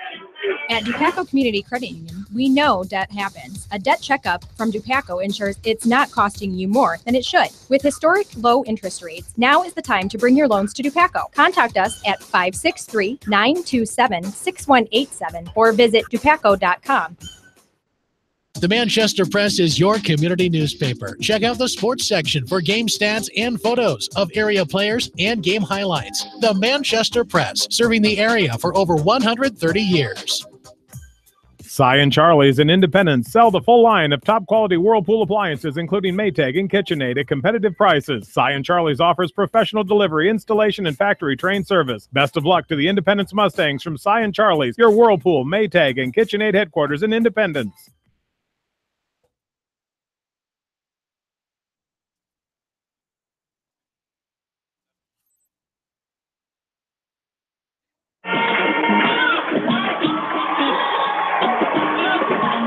Back into Brown Field. Hawks lead here at halftime, 21-0 over Independence. And joining me now is tonight's honorary captain, Bob Murphy. Murph, always a pleasure to see you. Does it feel like you've been retired 4 years yet? It really it does not feel that way. When you get back here, it's always good to get to see people. And I tell you, walk in here and you always run into people you rub elbows with. And you've been to a lot of events since you retired back in 2013. As you mentioned, still doing the wrestling officiating. You're still a busy guy, even though you're retired. You're still the commissioner of the WAMAC. You've had that since 1997. This is your fourth year as the executive director of the Iowa Wrestling Coaches and Officials Association. So, plus the officiating you do, refereeing, wrestling, track meets, and baseball, softball. So you stay pretty busy for a retired guy. Yeah, I don't know if I'm really retired. I'm kind of semi-retired. I just don't let the grass die underneath my feet. It's time to keep moving, So do you get any time for fishing or hunting or doing the things that I thought you would be doing in your retirement years? Part of that, I didn't put that in there, but I love to hunt and I love to fish. And I get to tag along with a few people. Mr. Lenz, I get to do some fishing with him, and then I get to do some fishing and hunting with my son TJ. So, very good. Well, we mentioned your kids in the introduction there as your four kids, TJ, Kelly, Lindsay, and Katie. 11 grandchildren they have blessed you with, and you mentioned 3 more on the way. So really, that just adds to the things that you get to do in your retirement, is spend time with grandkids. We got Lindsay's due in mid-September, and Katie is due again. She's going to have twins in January, which was a real shock to us. So it's a good thing, and they've blessed us. Well, you definitely we miss you. I told Aaron, and I don't get to see as much. I moved out of the neighborhood, and I told him I'm sure you're still holding down the old neighborhood and keeping things under control there without me. I was like going to cross paths with you. You call me neighbor, even though you're on the other side of the town now. It's still the neighbor. Well, Bob, you spent 25 years here, and you kind of really set things. Coach Wink mentioned in his pregame interview with us, you were the one who gave him one of the guys that gave him the opportunity when Sam retired back in 2003, and Wink came in 2004. But he said you were the guy that gave him that. So, kind of started a little tradition and kept things going with Mike and Matt. He's doing a great job just keeping things rolling here. Yeah, you've been lucky, the guys that have followed me. Here I was here for 25 years, and lucky I had a great booster club and great community support for the West Delaware community. But after I left, Mike Morrison was here for 4 years, and we must have groomed him well to take the job at Liberty. But Matt Weiss has done a nice job. I'm a track starter, so I get a chance to see some people around the different conferences. And Matt has certainly done a nice job when he was at Central City and at a couple of track meets. I did districts down there and did some of the Tri-Rivers meets down there, and well organized, does a nice job. So we're lucky to have him. Well, it's definitely weird to see the social media with Coach Morrison in that purple Liberty colors, but of course, like you said, he'll do a great job down there. It's really starting that program from scratch, and it's a great opportunity for him. Well, Bob, thanks for joining us, and always good to see you, buddy. Yeah, and just thank Coach Winkwitz for calling me up and asking me to be an honorary captain tonight. I'm just lucky to be here, and I tell you, it was quite an honor. It is that. Okay? Thank you. Very good. Bob Murphy joining us, our honorary captain for tonight here in opening week number 1 of the 2017 high school football season. We'll take another break. We'll come back, take a look at the Hawks in the NCAA. Hawks lead it right now, 21-0 over Independence. We're at halftime. We'll be back after this from KMCH Sports. West Bend's home and highway policy provides you with one policy, one bill, one deductible, and one agent, all with no hassle and a portion of your annual premium back in cash if you don't have a claim. To find out more, contact your new West Bend agent, Eric Smith, at Parrott Insurance in Manchester at 927-2791. Top-rated, customer-focused, committed. These are just a few of the words that describe a Gold Star certified John Deere dealer like Bodensteiner Implement. If you're looking for high-quality, innovative new equipment and exceptional service, stop by Bodensteiner Implement. Visit them at any of their 10 Northeast Iowa locations or log on to bodimp.com. Great food and great fun with friends. That's what's waiting for you at Beaver's Lounge in Manchester. Check out their Thursday night bucket of wings special and Friday night fish special. Beavers also has a different lunch special every Monday through Friday. Beavers Lounge on the corner of Main and Madison in downtown Manchester. Leave it to Beavers to show you a good time. Newhouse Construction and Concrete is proud to support all our area athletes. Give Phil a call at 927-5178 for your commercial, ag, or residential projects, or visit newhouseconstruction.com. Newhouse Construction and Concrete turns design into reality. Sode's Green Acre, located in Guttenberg, offers a fun shopping experience for the entire family. Retro candy, unique gifts and toys, gourmet foods, coffee and tea, top shelf spirits, craft beer and wine, plus a cafe with full bar service. Sode's Green Acre in Guttenberg. Find them on Facebook.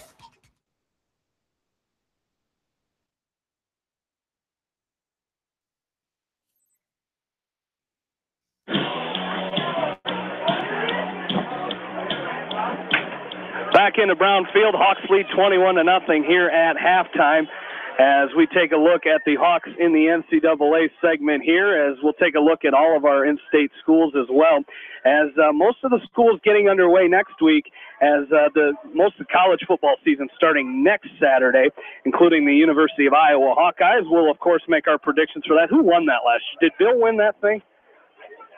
I don't think you did. I think Bill won that. You picked against the Hawks too often. True. But Bill, I think, won that last year. At least we'll give it to him, I think.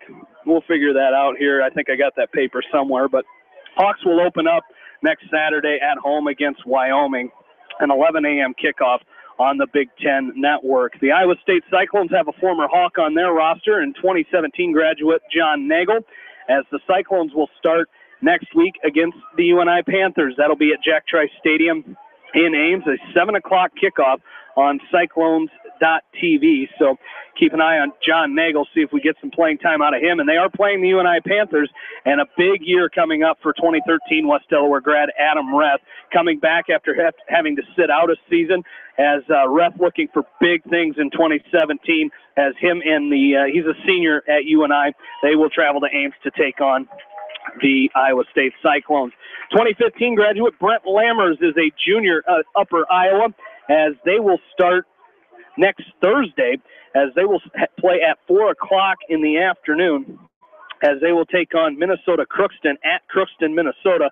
Again, Lammers, a 2015 graduate, a quarterback for Upper Iowa. Also in the Iowa Conference, starting with the Iowa Conference, Sam Maloney is a 2016 graduate of West Delaware. He's a sophomore playing for the Dew Hawks of Loras College, Aaron's alma mater, as they start next Saturday as well at 1 o'clock, as they are at Elmhurst in Elmhurst, Illinois. And then Max Ridenauer is a sophomore playing for the Co-Hawks in the Iowa Conference. So keep an eye on Max, as the Co-Hawks will also start next Saturday as they will travel to River Falls, Wisconsin to take on the University of Wisconsin. River Falls, a 1 o'clock kick in Wisconsin. And starting tomorrow, the Iowa Central Tritons and 2017 graduate Caleb Sparks, he's a freshman. They start tomorrow as they will be hosting the College of DuPage, as that game starts at 12 o'clock tomorrow. So good luck to Caleb Sparks and the Iowa Central Tritons, as Bill Logan has emerged from the West Delaware locker room. And Bill, we mentioned in the break there, you and I and Aaron talked in that break. This is really been a workmanlike effort so far in this game for the Hawks. Well, it's typically what you're probably going to see a good majority of the year.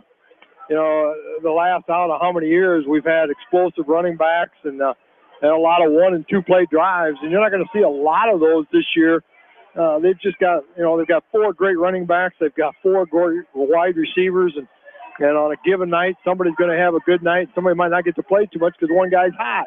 And it may be a different guy every week, so you just don't know, and that's a nice thing to have. Last year he kept talking about move the sticks. You want to be able to dominate them, beat them down in that line, have the 7, 12-play drives instead of the 1- or 2-play drives. Defense doesn't get tired, on a 2-play drive. So, they're really working on trying to do that. They did a good job that first half.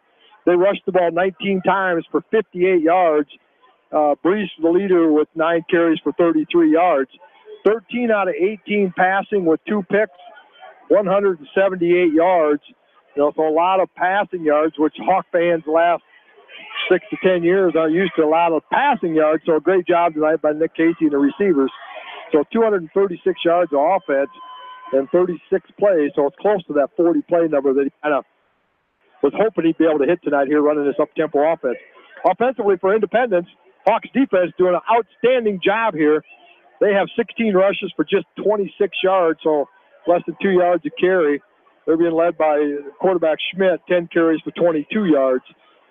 Passing 6 out of 12 with 1 interception, 34 yards. So Independence mustered just 60 yards of offense that first half. And that's a great testament. Again, we've mentioned that year after year, Coach Coates, what he does with that defense is outstanding.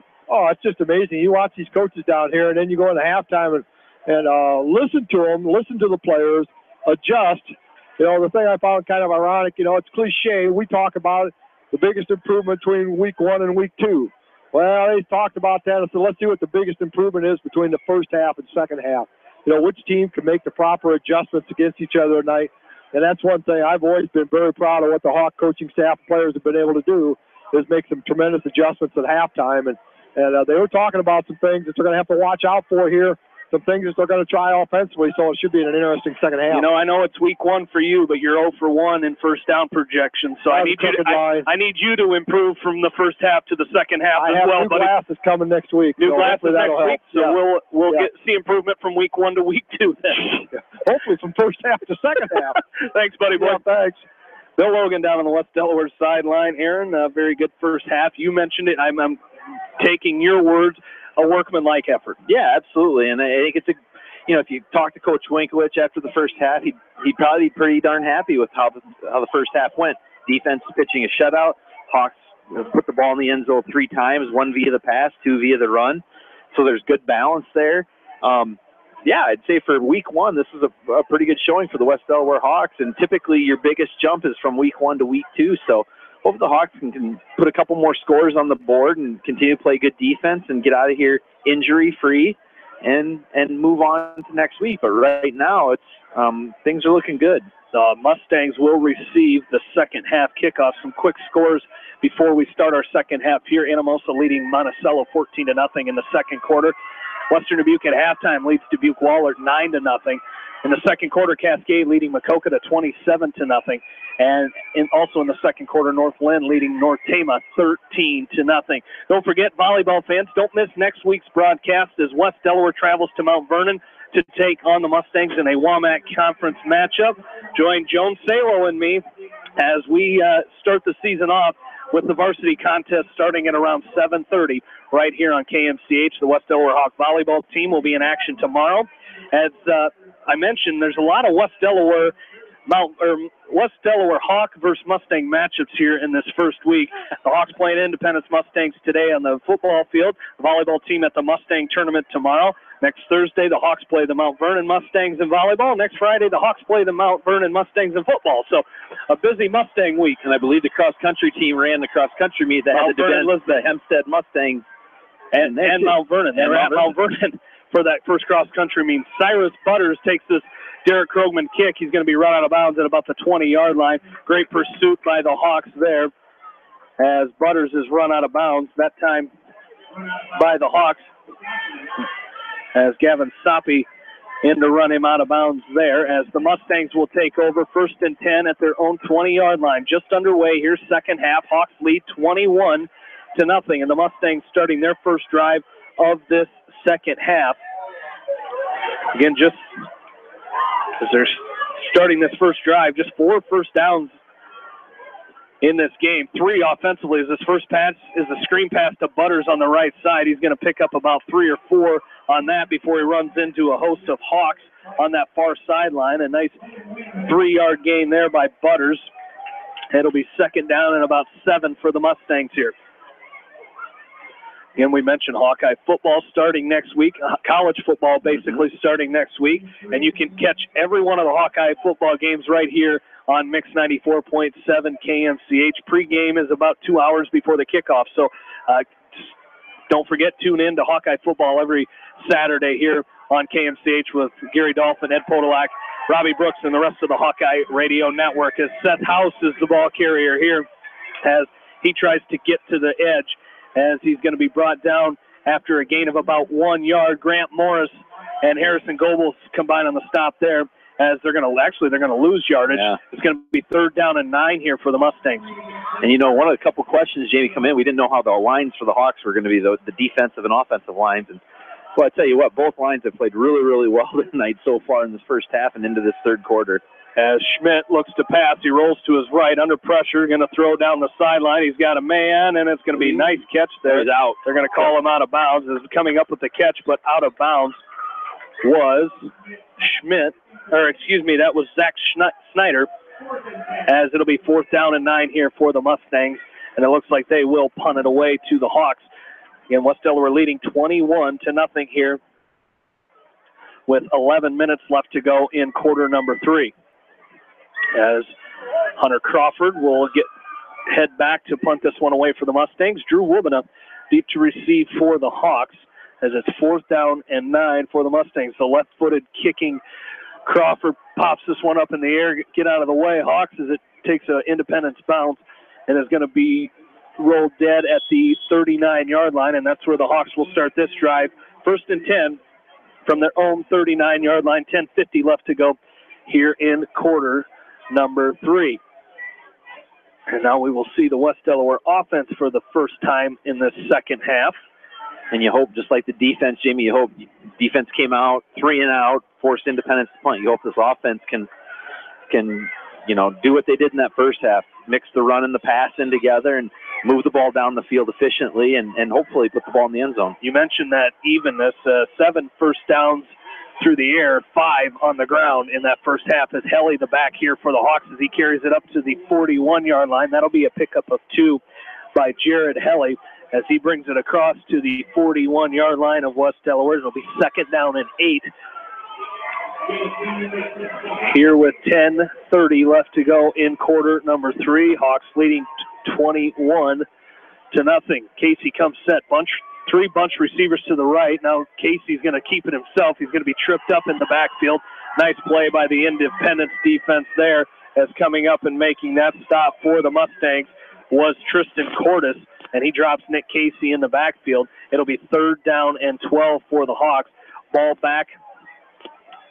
They're going to put the ball back at the 38-yard line, now 37-yard line of West Delaware. And Nick Casey quickly back to work for the Hawks. Pistol formation. He looks to pass. He's going to throw the ball down the field. He's looking for Logan Wynn, and almost intercepted, as in and out of the hands of Seth House. Again, Wynn was the intended receiver, and the Hawks will face a 4th and 12, and it looks like they may send out the punt team and Harrison Goebel will head back to punt, and deep to receive for the Mustangs will be Sean Gertzma. So 3 and out here for the Hawks. Brings up 4th and 12 from their own 37-yard line. As Goebel set to punt it away, gets this one, nice punt, spiraling kick. It's going to be fair catch called for. He can't come up with it, and the Hawks will fall on it, and the Hawks will get it. As coming up with that one, I believe it was Tyler Kelly. It was Tyler Kelly as Gertzma signaled for the fair catch, and at the last second he had to come up to try to make that catch, and he couldn't come up with it. And Kelly falls on the muffed punt by Gertzma, and the Hawks take over 1st and 10 at the Mustang 23. Oh, good coverage, and that Harrison Goebel was absolutely boomed that thing. I mean, yeah, he probably kicked it as high as he did far, and that thing was just a tremendous punt, and you could see that Gertzma didn't really have full control of what was coming at him there, and just a nice job by Tyler Kelly of jumping on the fumble and putting the Hawks in business here inside the Indy 25-yard line. So after a 3 and out, the Hawks come back to work on offense. The give, fake to Helly. I think there was miscommunication there once again, and Casey had to keep it himself, and he's going to pick up about. They're going to give him 1. It'll be 2nd down and 9. Tristan Cordes on the stop for the Mustangs that time. And the Hawks will come back set. 3 receivers to the right. This time for the Hawks, it's Wynn, Cook, and Mangold to the right. Tyler Kelly, the lone receiver to the left. As he looks that way, and he's got Tyler Kelly down to the 10-yard line. Nice catch by Tyler Kelly. And that'll be good for a West Delaware 1st down. 1st and 10 Hawks it'll be 1st and goal for the Hawks as the ball is at the 10-yard line. That was a nice throw right on the line to Kelly. Casey did a nice job of just throwing it in the seam there, and Kelly hauled it in and puts Hawks 1st and goal 10. Hawks come set. Going to throw a quick pass to Mangold, the little bubble screen to the right side. Mangold's going to pick up a couple before he's brought down out there by Zach Snyder. So it'll be 2nd down and goal for the Hawks from the Independence 8-yard line. So a gain of 2 on the bubble screen from Casey to Mangold. And now it looks like the Hawks are going to go, maybe send 1 receiver in. Logan Wynn is going to go down on the line, set up as that tight end, that extra guy on the line. And Casey comes set. Pistol formation to give us to Helly up the middle. He pushes forward, and he gets down inside right at the 5-yard line before he's met there that time by Noah Gall. And it'll be 3rd down and goal for the Hawks at the Independence 5-yard line. So the Hawks threatening here, trying to put another score up here. They lead 21-0 with 8:07 left to go in this 3rd quarter. Nick Casey comes set. 2 receivers to the right. He looks to pass. He's rolling to his left. Now he's going to throw it into the corner of the end zone looking for Kelly. Nice play there by Derek Weber. I think he threw that ball a little bit late as Kelly made his break, but Derek Weber dives in and deflects that ball down, and it'll be 4th and goal for the Hawks from the 5-yard line. Yeah, it was a nice play by Derek Weber because the ball was thrown about as perfect as you could have thrown it. And you're right, Jamie. It might have been a minute or a second too late, but nonetheless, still a great play by Weber to deflect it away. So the Hawks will go for it here, 4th and goal. Casey comes set. He looks to pass, throws to the corner of the end zone again, looking for Kelly. Going to be no flag as Kelly was knocked to the ground on the coverage that time, and now Tyler Kelly kind of slow to get up, maybe a little bit of a cramp there. Yeah, okay. Derek Weber on the deflection there as Kelly, I think they just got their feet tangled up, and Kelly went down to the ground, and the Hawks will turn the ball over on downs. It'll be Independence's ball, 1st and 10 at their own 5-yard line. Hawks lead 21-0, 7:51 left to go here in quarter number 3. As Logan Schmidt and the Mustang offense comes back onto the field here. As they come set in a shotgun formation, 2 receivers to the right, 1 to the left. Schmidt looks to pass. He's going to throw the ball up in the air, looking down the field. He's got a man out there. It's going to be incomplete, but a penalty marker down. He was looking for Zach Snyder. Logan Wynn was on the coverage, and I believe Logan Wynn picks up the flag, and he was going to throw the flag back to the official, but the official said leave it right there, as I believe it's going to be pass interference against Logan Wynn. That'll be the Hawks. It's like their 6th penalty of the game, 3 on offense, 3 on defense. I think I'm right because somebody didn't look up here to tell me I... Okay, he says 5. He's still saying I'm wrong. 6. Okay, I was right. That's what I thought. I have been paying attention for week 1 as 1st and 10 after the pass interference. It'll be 1st and 10 Mustangs at their own 20-yard line as they trail 21-0. As now Schmidt goes to run away from the pressure, but Jordan Brees trips him up just enough to lose a couple yards back at the 16-yard line. That'll be a loss of 4 for the Mustangs. There, it'll bring up 2nd down and 14, ball at their own 16-yard line with 7:25 left to go in this third quarter. Good awareness there by Brees to not fully take the fake and did a nice job of tripping Schmidt up before he could get anywhere. Schmidt looks to pass right side. He fires a bullet across the middle as he was looking for Snyder, as Mitchell Mangold was on the coverage for the Hawks, and it'll be 3rd down and 14 for the Mustangs here at their own 16-yard line. 7:12 left to go third quarter. Hawks lead 21-0. Kind of a lackadaisical third quarter here by both teams. Just kind of nothing. Nobody can really get anything going here on the offensive side of the ball. It's 3rd down and 14. Snyder comes set. 3 receivers to the right, 1 to the left. He looks to pass, and he's under pressure, and he is going to be brought down. Derek Krogman is going to bring him down back inside the 10-yard line at the 9. A huge loss on that sack by Derek Krogman, and it'll be 4th down and long here for the Mustangs as they will send out the punt team just about where they started. They started at the 5-yard line. It'll be 4th and 20 here for Independence. They'll give it 4th and 21 as they're at the 9-yard line.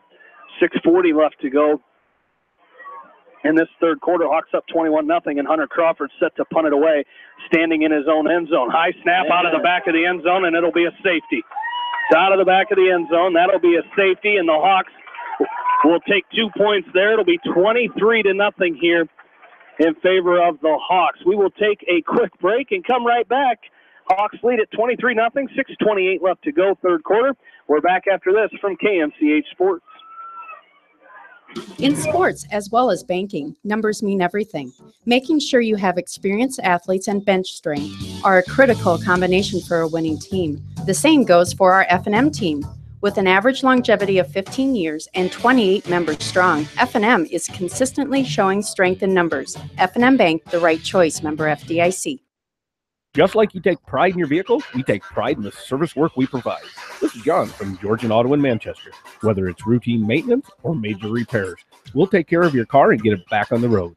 Georgian Auto in Manchester, where complete automotive service and repair is our complete focus. You may not wear glasses or contacts, but how do you know if you're seeing your best or if your eyes are healthy? Why not be proactive and get your eyes examined? Dr. Daniel E. Mersch and his professional staff at Manchester Family Vision can help. Call 563-927-3682 to schedule an appointment. Manchester Family Vision Center wishes all the local sports teams best of luck this season. Manchester Family Vision Center on West Main, where clear vision begins with healthy eyes.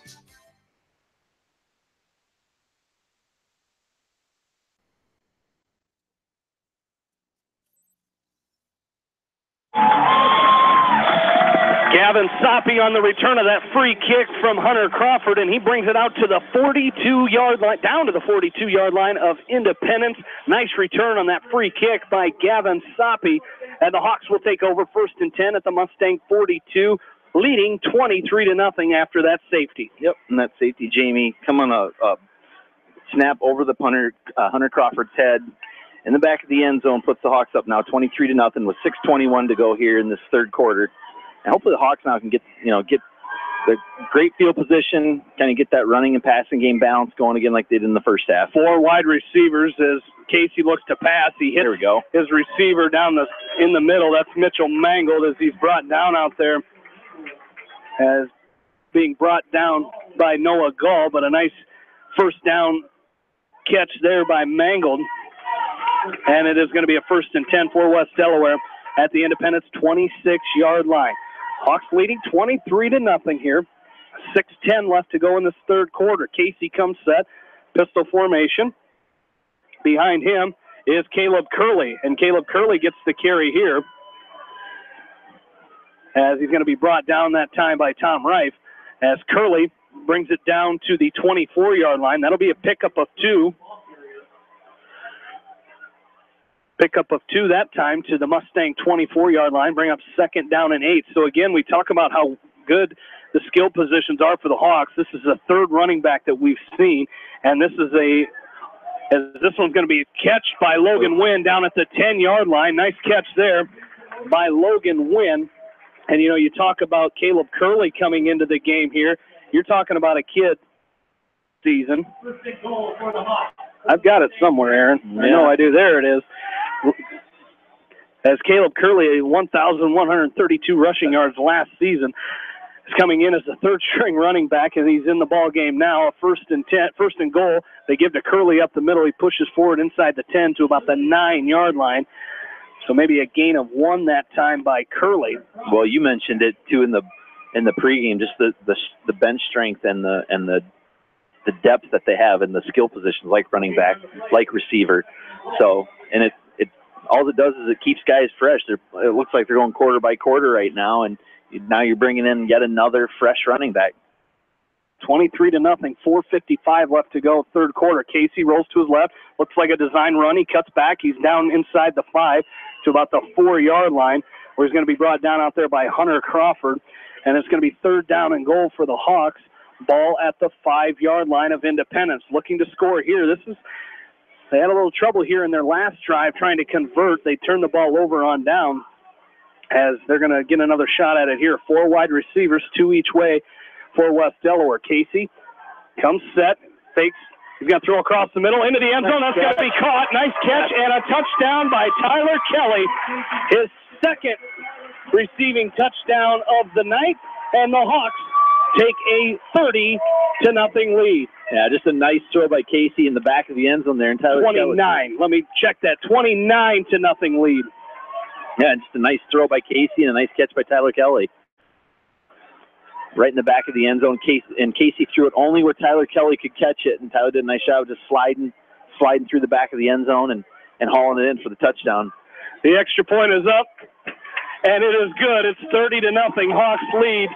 4:19 left to go in the 3rd quarter, as the Hawks, after a nice touchdown pass from Casey to Kelly, take a 30-0 lead, and we'll be right back. You're listening to West Delaware Football from KMCH Sports. Contact me, Chad Frazier, at BC Land Services in Earlville for all your maintenance projects such as tree removal and trimming, small dirt work projects, lawn seeding, and more. BC Land Services is fully insured and licensed. Contact me at 563-590-8074 or on Facebook. And best of luck to all area athletes and coaches.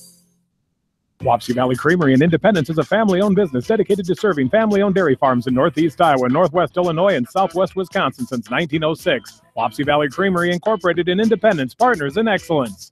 Since 1995, Edgewood Feed Mill Construction has provided customers with a quality, pre-engineered building package for their swine facility needs. Edgewood Feed Mill Construction is a general contractor and will assist you with the construction of your livestock facility, start to finish. For more information on Edgewood Feed Mill Construction, contact Steve Harris at 563-920-7835.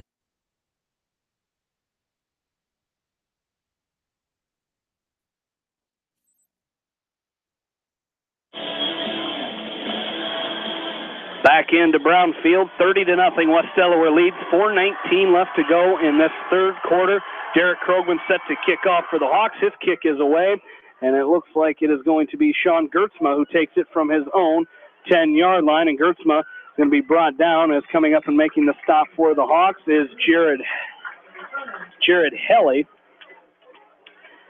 as Sean Gertzma brings it out to the 25-yard line, and that's where the Mustangs, will start, 1st and 10. And that touchdown drive by the Hawks, 6 plays, 42 yards, took 2 minutes and 9 seconds off the clock.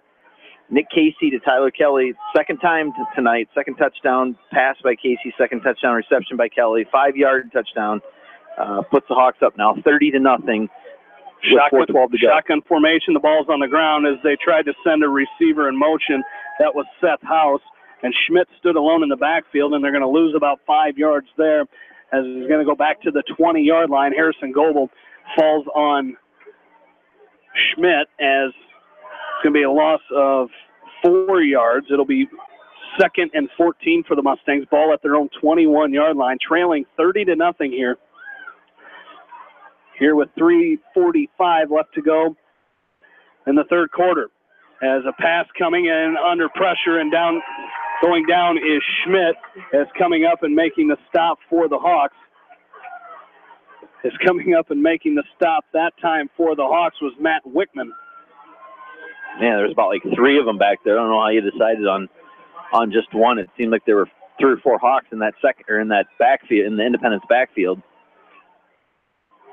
3rd and 17 upcoming for the Mustangs as Schmidt looks to pass, screen set up. House is out there alone at the 20-yard line, and he's going to be wrapped up, and he's brought down that time. Coming up and making the stop, believe that is Gavin Soppy. It is Soppy on the stop at the 23-yard line, and it'll be 4th down and 11 for the Mustangs. That was a good play by Soppy, Jamie, because if House gets away from Soppy, the Hawks were bringing everybody, and Soppy was kind of out there on an island. He did a great job of kind of just corralling him and horsing him down, because had he gotten away from him, that could have been a bigger gain. So nice defensive individual play by Soppy. As Hunter Crawford set to punt for the Mustangs, trailing 30-0. As this one is away, Drew Wubena is going to chase after this one. It's going to bounce at the 41, and roll dead at the 39-yard line, and that's where the Mustangs will pick it up. And the Hawks will start 1st and 10 at their own 39-yard line with 2:19 left to go, third quarter. Hawks leading 30-0. Mentioned Hawkeye football games on the air. Don't forget, coming up, as you catch 90 minutes of Hawk football talk with the voice of the Iowa Hawkeyes, Gary Dolphin, and Iowa head football coach Kirk Ferentz every Wednesday night here on KMCH. As Hawk Talk with Kirk Ferentz coming up here about a week or 2 weeks here, coming up here on KMCH, so stay tuned to that on Wednesday nights. As West Delaware will take over here, 1st and 10. Looks like they are short somebody. A running back. They don't have a running back, as Curley's going to head in there. As Coach Wink has to call a timeout. There's just 4 seconds left on the play clock. Coach Wink not happy about taking this timeout, so we will take one with them, and we'll be right back. You're listening to West Delaware football from KMCH Sports.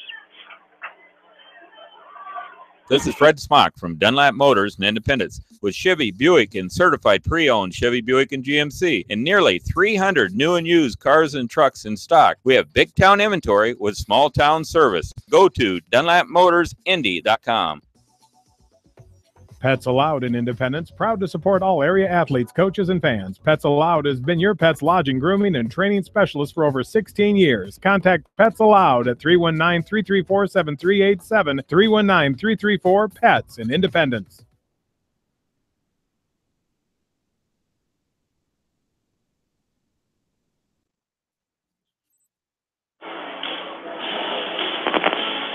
Back into Brownfield. Want to thank our extra in-game sponsors for tonight's Independence and West Delaware football game. Bodensteiner Implement, Crop Production Services in Winthrop, Cyan Charlie's in Independence, Fairway, Pets Allowed, and the Wapsie Valley Creamery. The Hawks come set after the timeout. As Nick Casey comes set, they're going to hand off to the running back here. This is going to be Caleb Curley. He's going to bring it out near the 43-yard line where he's going to be brought down. It's going to be a gain of 4. Up to the 43-yard line. Gain of 4 brings up 2nd down and 6. 2 minutes remaining here in the third quarter. Hawks lead 30-0. As Casey, now 2 backs. They're going with that 2-back set as Brees is the other back in the backfield standing beside Casey. As Casey looks to throw, he's going down the field looking for Cabron Cook, and it's going to be caught by Cook at the 23, and he's going to go into the end zone for the Hawks. Touchdown, 56-yard touchdown pass from Nick Casey to Cabron Cook, just over the Independence defender, and he goes into the end zone for the touchdown. Hawks lead 36-0. That was a beautifully thrown ball, Jamie. That was couldn't have been thrown much better. Just over, like you said, over the outstretched arms of the Indy defender, and Cabron did a nice job of keeping his concentration, watching the ball in, and then just scampering in after the Independence defender fell down. So Nice pass, nice reception, and there's that quick strike offense we were alluding to earlier tonight. Caleb Zier on for the extra point. The kick is up. It is good out of the hole of Mitchell Mangold. The snap from Hunter Zeeser. Hawks lead 37-0. The 35-point rule will be in effect. Clock will be continuous from here on out until the Mustangs score. We have 1:39 left to go in this third quarter. We'll take a break and come back. You're listening to West Delaware Football on Mix 94.7 KMCH. At Precision Collision, we are committed to providing you with high-quality auto body repair and paint refinishing. Our expertly trained technicians can repair all accidental damage and get you back on the road in no time. Come visit me, Jeff, for a free estimate. We are located along Highway 20 at the Delaware turnoff. Precision Collision, one call does it all, quality guaranteed. Bob Stephen Motors in Manchester proudly supports all area athletes. Bob Stephen Motors is your locally owned and operated GM dealer in Manchester. Visit them on the web at bobstephenmotors.com. When it comes to financial planning, most financial companies focus on your income. At Northwestern Mutual, we focus on your outcome. It takes the right financial partner who cares as much about your future as you do, building a financial plan to meet your life's priorities and helping you achieve the financial security you're after. Focus on your financial outcome with Northwestern Mutual. Contact me, Mitch Payton, or Matt Schulte today. You and Northwestern Mutual, stronger together.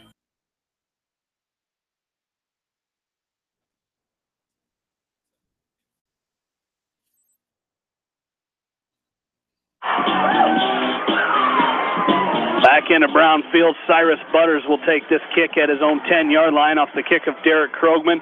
He's going to bring it out near the 24, 25-yard line, and that's where Butters will be brought down. And that's where Independence will start this next drive. 1st and 10 with 1:32 left to go in this third quarter.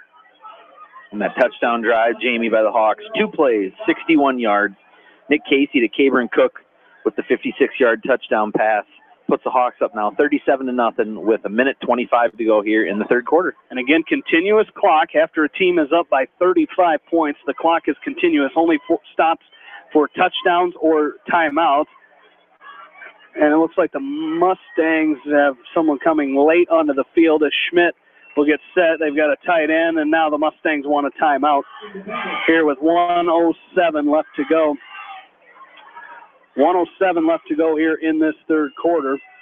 Again, the clock continuous now, but that will stop it with the timeout here with 1:07 left to go in quarter number 3. Some area score updates.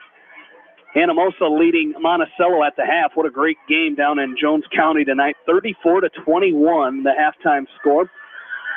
It's Western Dubuque leading at the half 9-0 over Dubuque Wahlert. In the second quarter, Cascade leading 34-0 over Macokota. And also in the second quarter, it's North Lynn leading North Tama 13-0. So area scoreboard tonight. Don't forget, you can tune into our area online and playback game of the week, as that game's still going on right now on KMCH.com with John Swisher, Kevin Barnes, and Ryan Hauser. You can hear that game in its entirety after our contest here tonight, as we will send it right to that game when we are finished here. Logan Schmidt comes set, 1st and 10 Mustangs ball at their own 25-yard line. Schmidt, a quick screen pass to the left side. This is Butters on the catch. Nice juke move there by Cyrus Butters. He's going to be brought down out there by, I believe that's Jordan Brees. It is. Butters is going to pick up. Looks like he's going to pick up 2 yards there. He's going to pick up 2, and it'll be second down. Give him 3 yards. It'll be second down and 7 here for the Mustangs.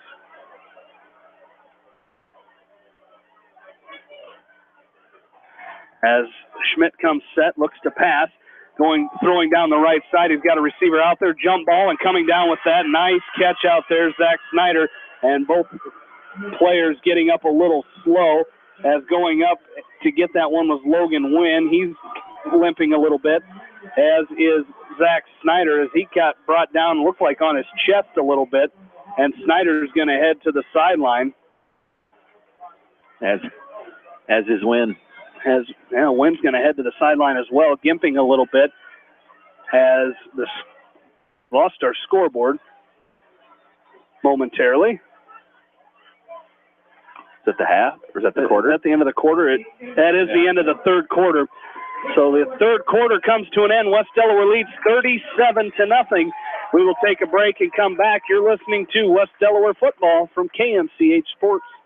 Fairway and Independence applauds the Independence Mustangs teams, coaches, and fans and wishes them continued success. Fairway, treating customers like family. Always fresh, always affordable, always Fairway and Independence. American Trust and Savings Bank wishes all area athletes and coaching staff continued success. American Trust and Savings Bank with locations in Dyersville, Farley, Dubuque, and Des Moines. Simply better banking. Check them out at americantrust.com. Member FDIC, equal housing lender. Sight and good vision is very easy to take for granted until it is taken away. Advanced Eye Care Associates of Eastern Iowa is here to help you. Advanced Eye Care Associates of Eastern Iowa, located at 225 West Main Street in Manchester and 1113 West 3rd Street in Vinton.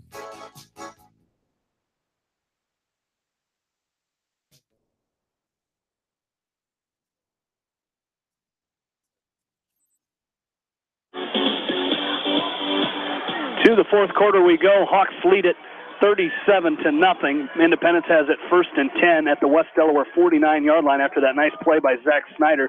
They're going to hand off up the middle. Schmidt hands off up the middle. That was Noah Dahl on the carry. Caleb Curley comes up and makes the stop there. A nice hit. A lot of hard hitting out there by the Hawks as they're going to lose a half a yard there. It'll be 2nd down and 10 here for the Mustangs. Ball right at midfield. Just underway, fourth quarter. Again, Hawks leading 37-0. As the Mustangs getting their call in from the sideline. We'll start to see some fresh faces come into the game for the Hawks here. Up 37-0. And now the pressure coming. Derek Krogman on the pursuit. Schmidt gets away from him, and he's going to run it himself. He's going to run into the Hawk linebackers. Nice effort there by Logan Schmidt, as it was Jordan Brees who finally brought him down, but not after Schmidt runs for a first down, as that is only the 5th first down of this game for the Mustangs, as they have it 1st and 10 at the West Delaware 38-yard line. As Schmidt looks to pass, he's going to roll to his right, and he's going to be brought down back at the 41-yard line of West Delaware, as coming up and making the stop that time was Derek Krogman, and it's going to be a loss of 2 on that play. It'll be 2nd down and 12 for the Mustangs with 10:15 left to go in this fourth quarter. And the Hawks up 37-0. And Schmidt, as we mentioned, just a sophomore for the Mustangs, so they got a lot of promise in this young quarterback coming up and playing varsity football here in just his 2nd game for the Mustangs here. Bubble screen out to the left side. That ball should be live. That's a live ball. Yes, it is. Pick it up. Yeah. Go. That's a live ball. They're gonna call incomplete. I don't think the officials really knew. I think take it all the way. They're going to call that incomplete, but I don't think that ball went forward. As Tyler Kelly picked it up and was running back with it, as it was an incomplete pass to Cyrus Butters on that bubble screen. As it looked, with that instant replay, that would be one I would take a look at, because he sure did look like he was throwing it behind the line of scrimmage. So it's going to be 3rd and 12 here for Independence, as they have it at the West Delaware 40-yard line. Here with 9:10 left to go in this fourth quarter. Schmidt comes set. Butters the man in motion. He's going to go right to left. They're going to fake the throw to him, and Schmidt's under pressure, and he's going to be sacked. In the backfield, coming up for the Hawks and making that tackle, I believe that is going to be Wickman. Yes, it is. Matt Wickman coming up and making the stop for the Hawks back at the 46-yard line. As there's 8:45 left to go, and the Mustangs face a 4th and 16, trailing 37-0, and Crawford will come out to punt once again. Wilbena deep to receive this punt. He stands at his own 11-yard line. As the snap is away to Crawford, as is the punt, a little pooch punt there by Crawford. It hits at the 23-yard line, takes an Indy bounce. It's going to be picked up by the Mustangs at the West Delaware 16-yard line, and that's where the Hawks will start with it here, 1st and 10 for West Delaware with 8 minutes remaining in this ball game. Again, Hawks up 37-0.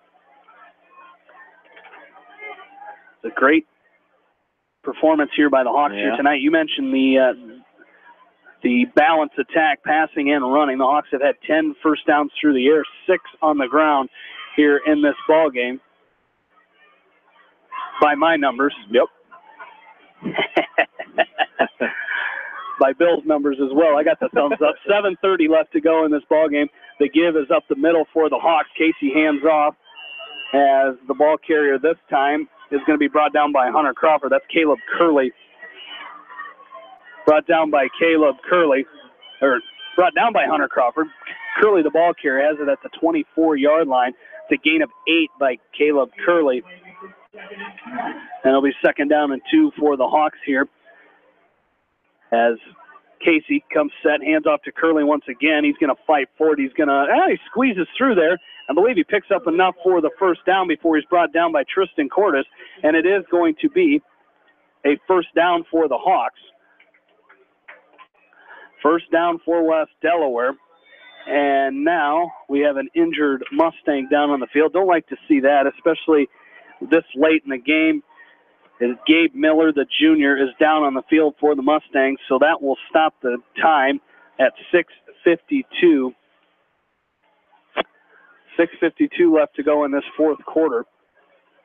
And the Hawks will have it 1st and 10 at their own 29-yard line. We'll take a break while they tend to Gabe Miller, and we'll be right back. Right after this, you're listening to West Delaware Football on Mix 94.7 KMCH. This is Phil from Gateway Appliance in Manchester. When you need service, call us. If it's time for a new appliance, we have the selection you're looking for. Gateway Appliance Sales and Service, 111 West Main Street in Manchester. Or find us online at gateway.biz. That's G, the number 8, WAY.biz, and on Facebook.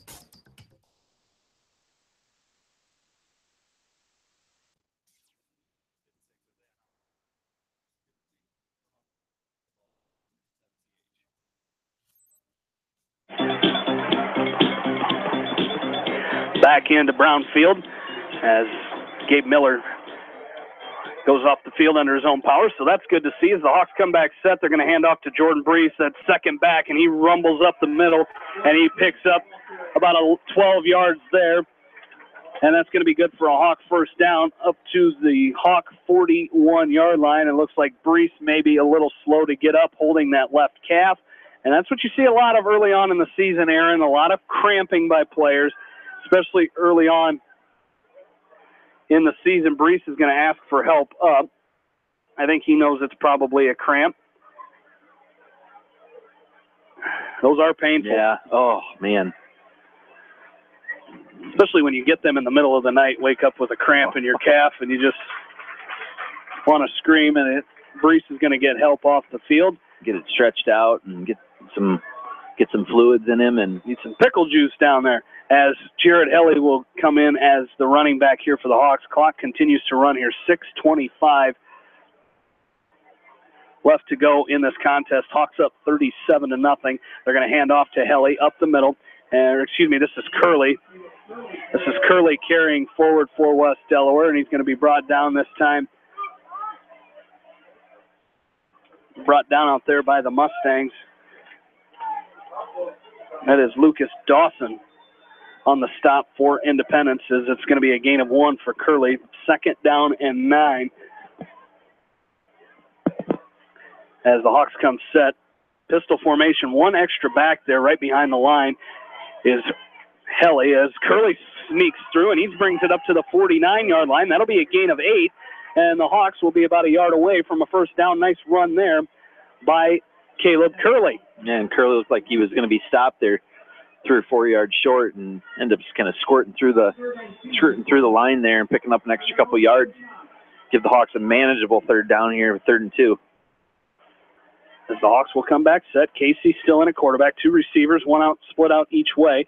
The give is to Curley once again up the middle. He fights forward. He's going to be just a hair short.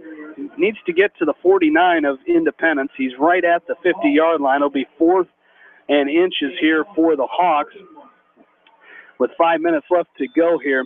Don't forget, stay tuned after the game for the Okoboji Grill post-game show, brought to you by Okoboji Grill in Independence, where good friends meet. Right after our game here tonight, 4th and 1 for the Hawks. They give us to Curley up the middle. He picks up the first down, and he carries it down to the 43-yard line of Independence, and that's good for a West Delaware first down. As their 9th rushing first down of this ball game, as they move the chains and have it at their Mustang 44-yard line, leading 37-0. With 4:20 left to go in this fourth quarter. They're going to hand off to the first man through this, Helly this time, as he's in as that extra back. He brings it down to the 41-yard line. It picked up a 3 for Helly there. It'll bring up 2nd down and 7. So the Hawks really doing a great job on the ground here in this fourth quarter. Yeah, absolutely, and that's exactly what you'd hope this far and now into the game with 4 minutes to go in the fourth. You'd hope that the Hawks are kind of have worn down that defensive line of Independence, and it looks like they're doing it. As they're going to give to Helly once again, and he's going to carry forward close to a first down as he's down inside the 35 to the 34, 33-yard line, and that is another West Delaware first down. So 20 first downs in this game for the Hawks, 10 on the ground, 10 through the air, and the clock continues to run here with 3.5 minutes left to go, and the Hawks up 37-0. Casey comes set. He's going to hand off to Helly once again. He's going to be wrapped up right around the line of scrimmage. Is coming up and making the stop was Joe Kaiser after looks like Helly got back to the line of scrimmage. But that is it. It'll be 2nd down and 10 here for the Hawks. Ball at the 33-yard line. The Hawks will come set. Probably going to continue to see more of this rushing attack here, just trying to move the chains enough to keep the clock moving and try to get out of this thing as they give to Curley up the middle. Crawford wraps up around him as he brings it down to the 31-yard line, a gain of 2. It'll be 3rd down and 8 for the Hawks as Crawford brings him down. Crawford's had a great night here for the Mustangs, as him and Rife. As Tom Rife, absolutely, as it's 3rd down and 8 upcoming for the Hawks. With 2:25 left to go in this contest. As Casey's going to pitch this time to Curley. He's going to try to get to the edge. He cuts it back. He's got some room. He's got the first down near the 20-yard line, and that'll be good for another Hawk first down. So doing a great job moving the ball here, and that's what you like to see, especially we talk about maybe some of the inexperience of this offensive line here. They've been able to move the chains here, and it looks like primarily the starting defense for the Mustangs still on the field. Yeah, it's been probably, I would imagine some of the questions that Coach Wink had coming in have been answered in terms of the offensive line. He knew what he had coming in with the skill positions, and we talked about that, the receivers and the running backs, but he's got to be pleased with the way this offensive line has kind of moved around and opened some holes for these running backs. Helly gets the ball that time. They lose a yard. It'll be 2nd down and 11, but it looks like the Hawks are going to be able to, I believe they're going to be able to end this game here on this drive. If not, it'll be very close as they're going to pitch to Curley right side. He cuts it back at the 20, bounces off one down inside near the 15, right at the 15-yard line. That'll be a gain of 7 for Caleb Curley. As Seth House brings him down there, it'll be 3rd down and 5 for the Hawks with a minute left to go. And we'll see if they can see what the Hawks do here, if they try to run that play clock down just a little bit. As the game clock is down under a minute, 50 seconds left to go. And Jordan Brees has got his cramp worked out. He's good to go. He's fired up on the sideline. The Hawks hand off up the middle. This is Helly as he's down inside the 15 to about the 12-yard line. And they're not going to get the first down here. It'll be 4th down and 2 for the Hawks. If they can get a first down, they're not going to be able to run the clock. Yes, they are. As the official waited just long enough. And that is going to do it for tonight's contest. Hawks are going to win this game 37-0 here in week number 1 of the 2017 high school football season. Well, what a win for the Hawks. They win it 37-0, and there's the final buzzer there as the Hawks win 37-0, and we'll come back and start the Okoboji Grill postgame show, and it comes your way next right here on Mix 94.7 KMCH. Anderson is the leader in doors and windows. They set the bar high with high-performing, dependable, energy-efficient products for your renovation and building projects. Contact your local vendor, Delhi Lumber, at 922-2404 for all of your window needs. Delhi Lumber, your authorized Anderson Windows dealer, big-town quality with small-town service. This is Dr. Tim Collier from Dental Associates of Manchester. We take pride in the environment we provide our patients with a caring attitude and unsurpassed comfort. For the kind, compassionate, and competent dental care you deserve, call us at 927-GRIN. Dental Associates of Manchester, creating healthy smiles for life.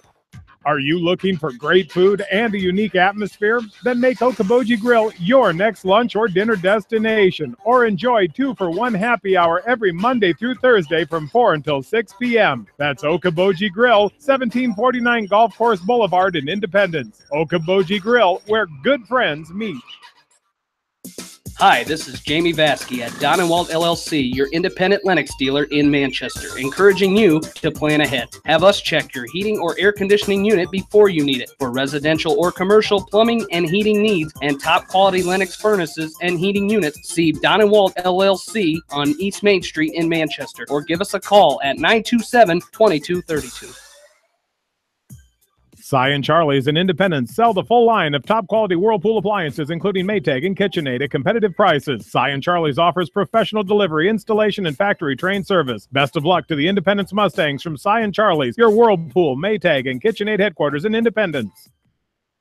Family fun and great food await you at Lightning Lanes Family Center and Captain and Tennille's Sports Bar. Come out for a fun night of bowling or watch the big game on their 10-foot HD big screen. And of course, great food and your favorite beverages. Lightning Lanes Family Center and Captain and Tennille's Sports Bar on East Main in Manchester. Farmers Savings Bank proudly supports all area athletes and their coaching staff. For all your banking needs, visit them in Colesburg, Elkport Garber, Strawberry Point, Arlington, and Aurora, or online at farmersavingsbank.com. Member FDIC.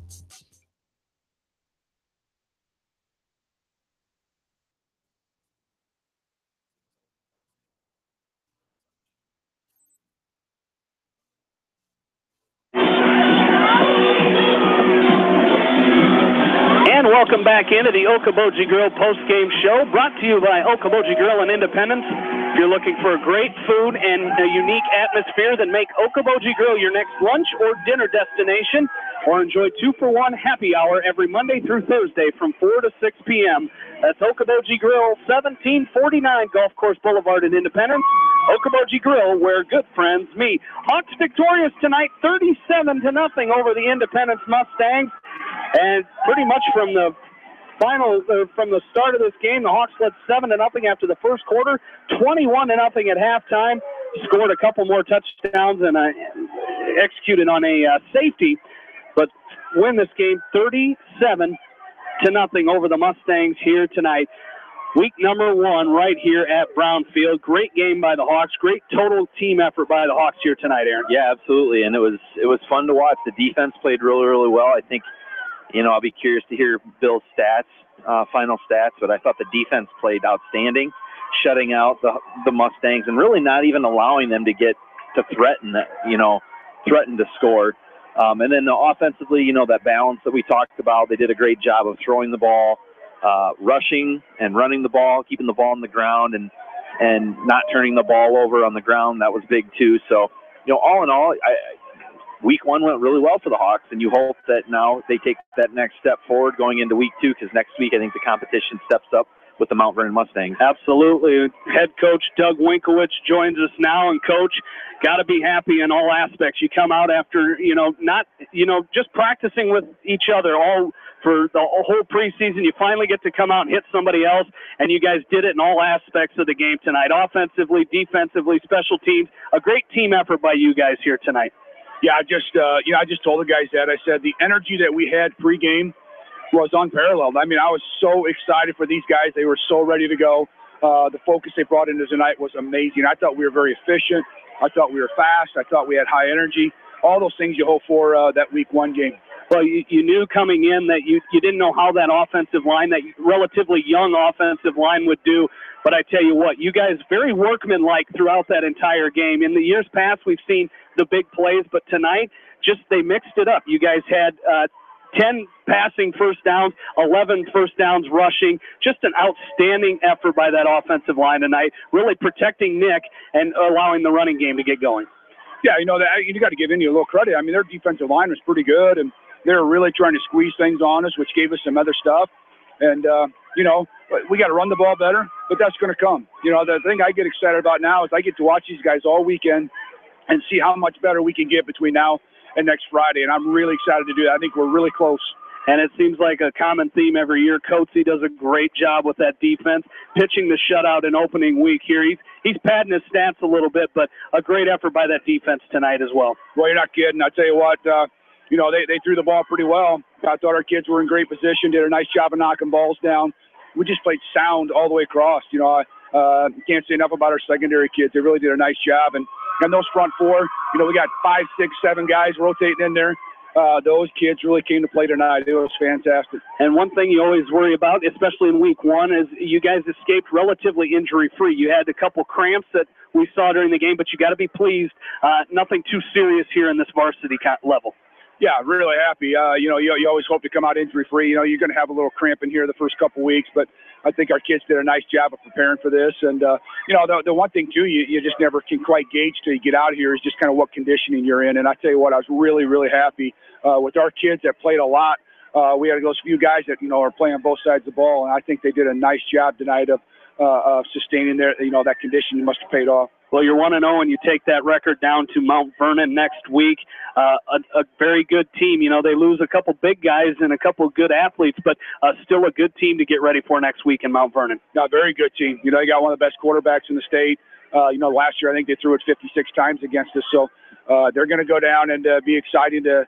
They're going to be excited too, and we got to play sound defense and try to not give up that deep ball and like I said earlier, we just got a lot of things we got to work on and really focus on what we do. And I'm excited to do that. I mean, I think these guys are really close. I just told them a little bit ago, I said, boy, just 1 or 2 little tweaks, and I think we're going to get that ball be running a lot better. All right, Wink, congrats on the win tonight. Good luck next week, and thanks for joining us. Appreciate it, man. Thank you. West Delaware head coach Doug Winkowich here in the Okoboji Grill postgame show, as the Hawks victorious tonight, 37-0, opening week of the 2017 high school football season. And he looks like a very happy head Hawk here tonight, and how they match.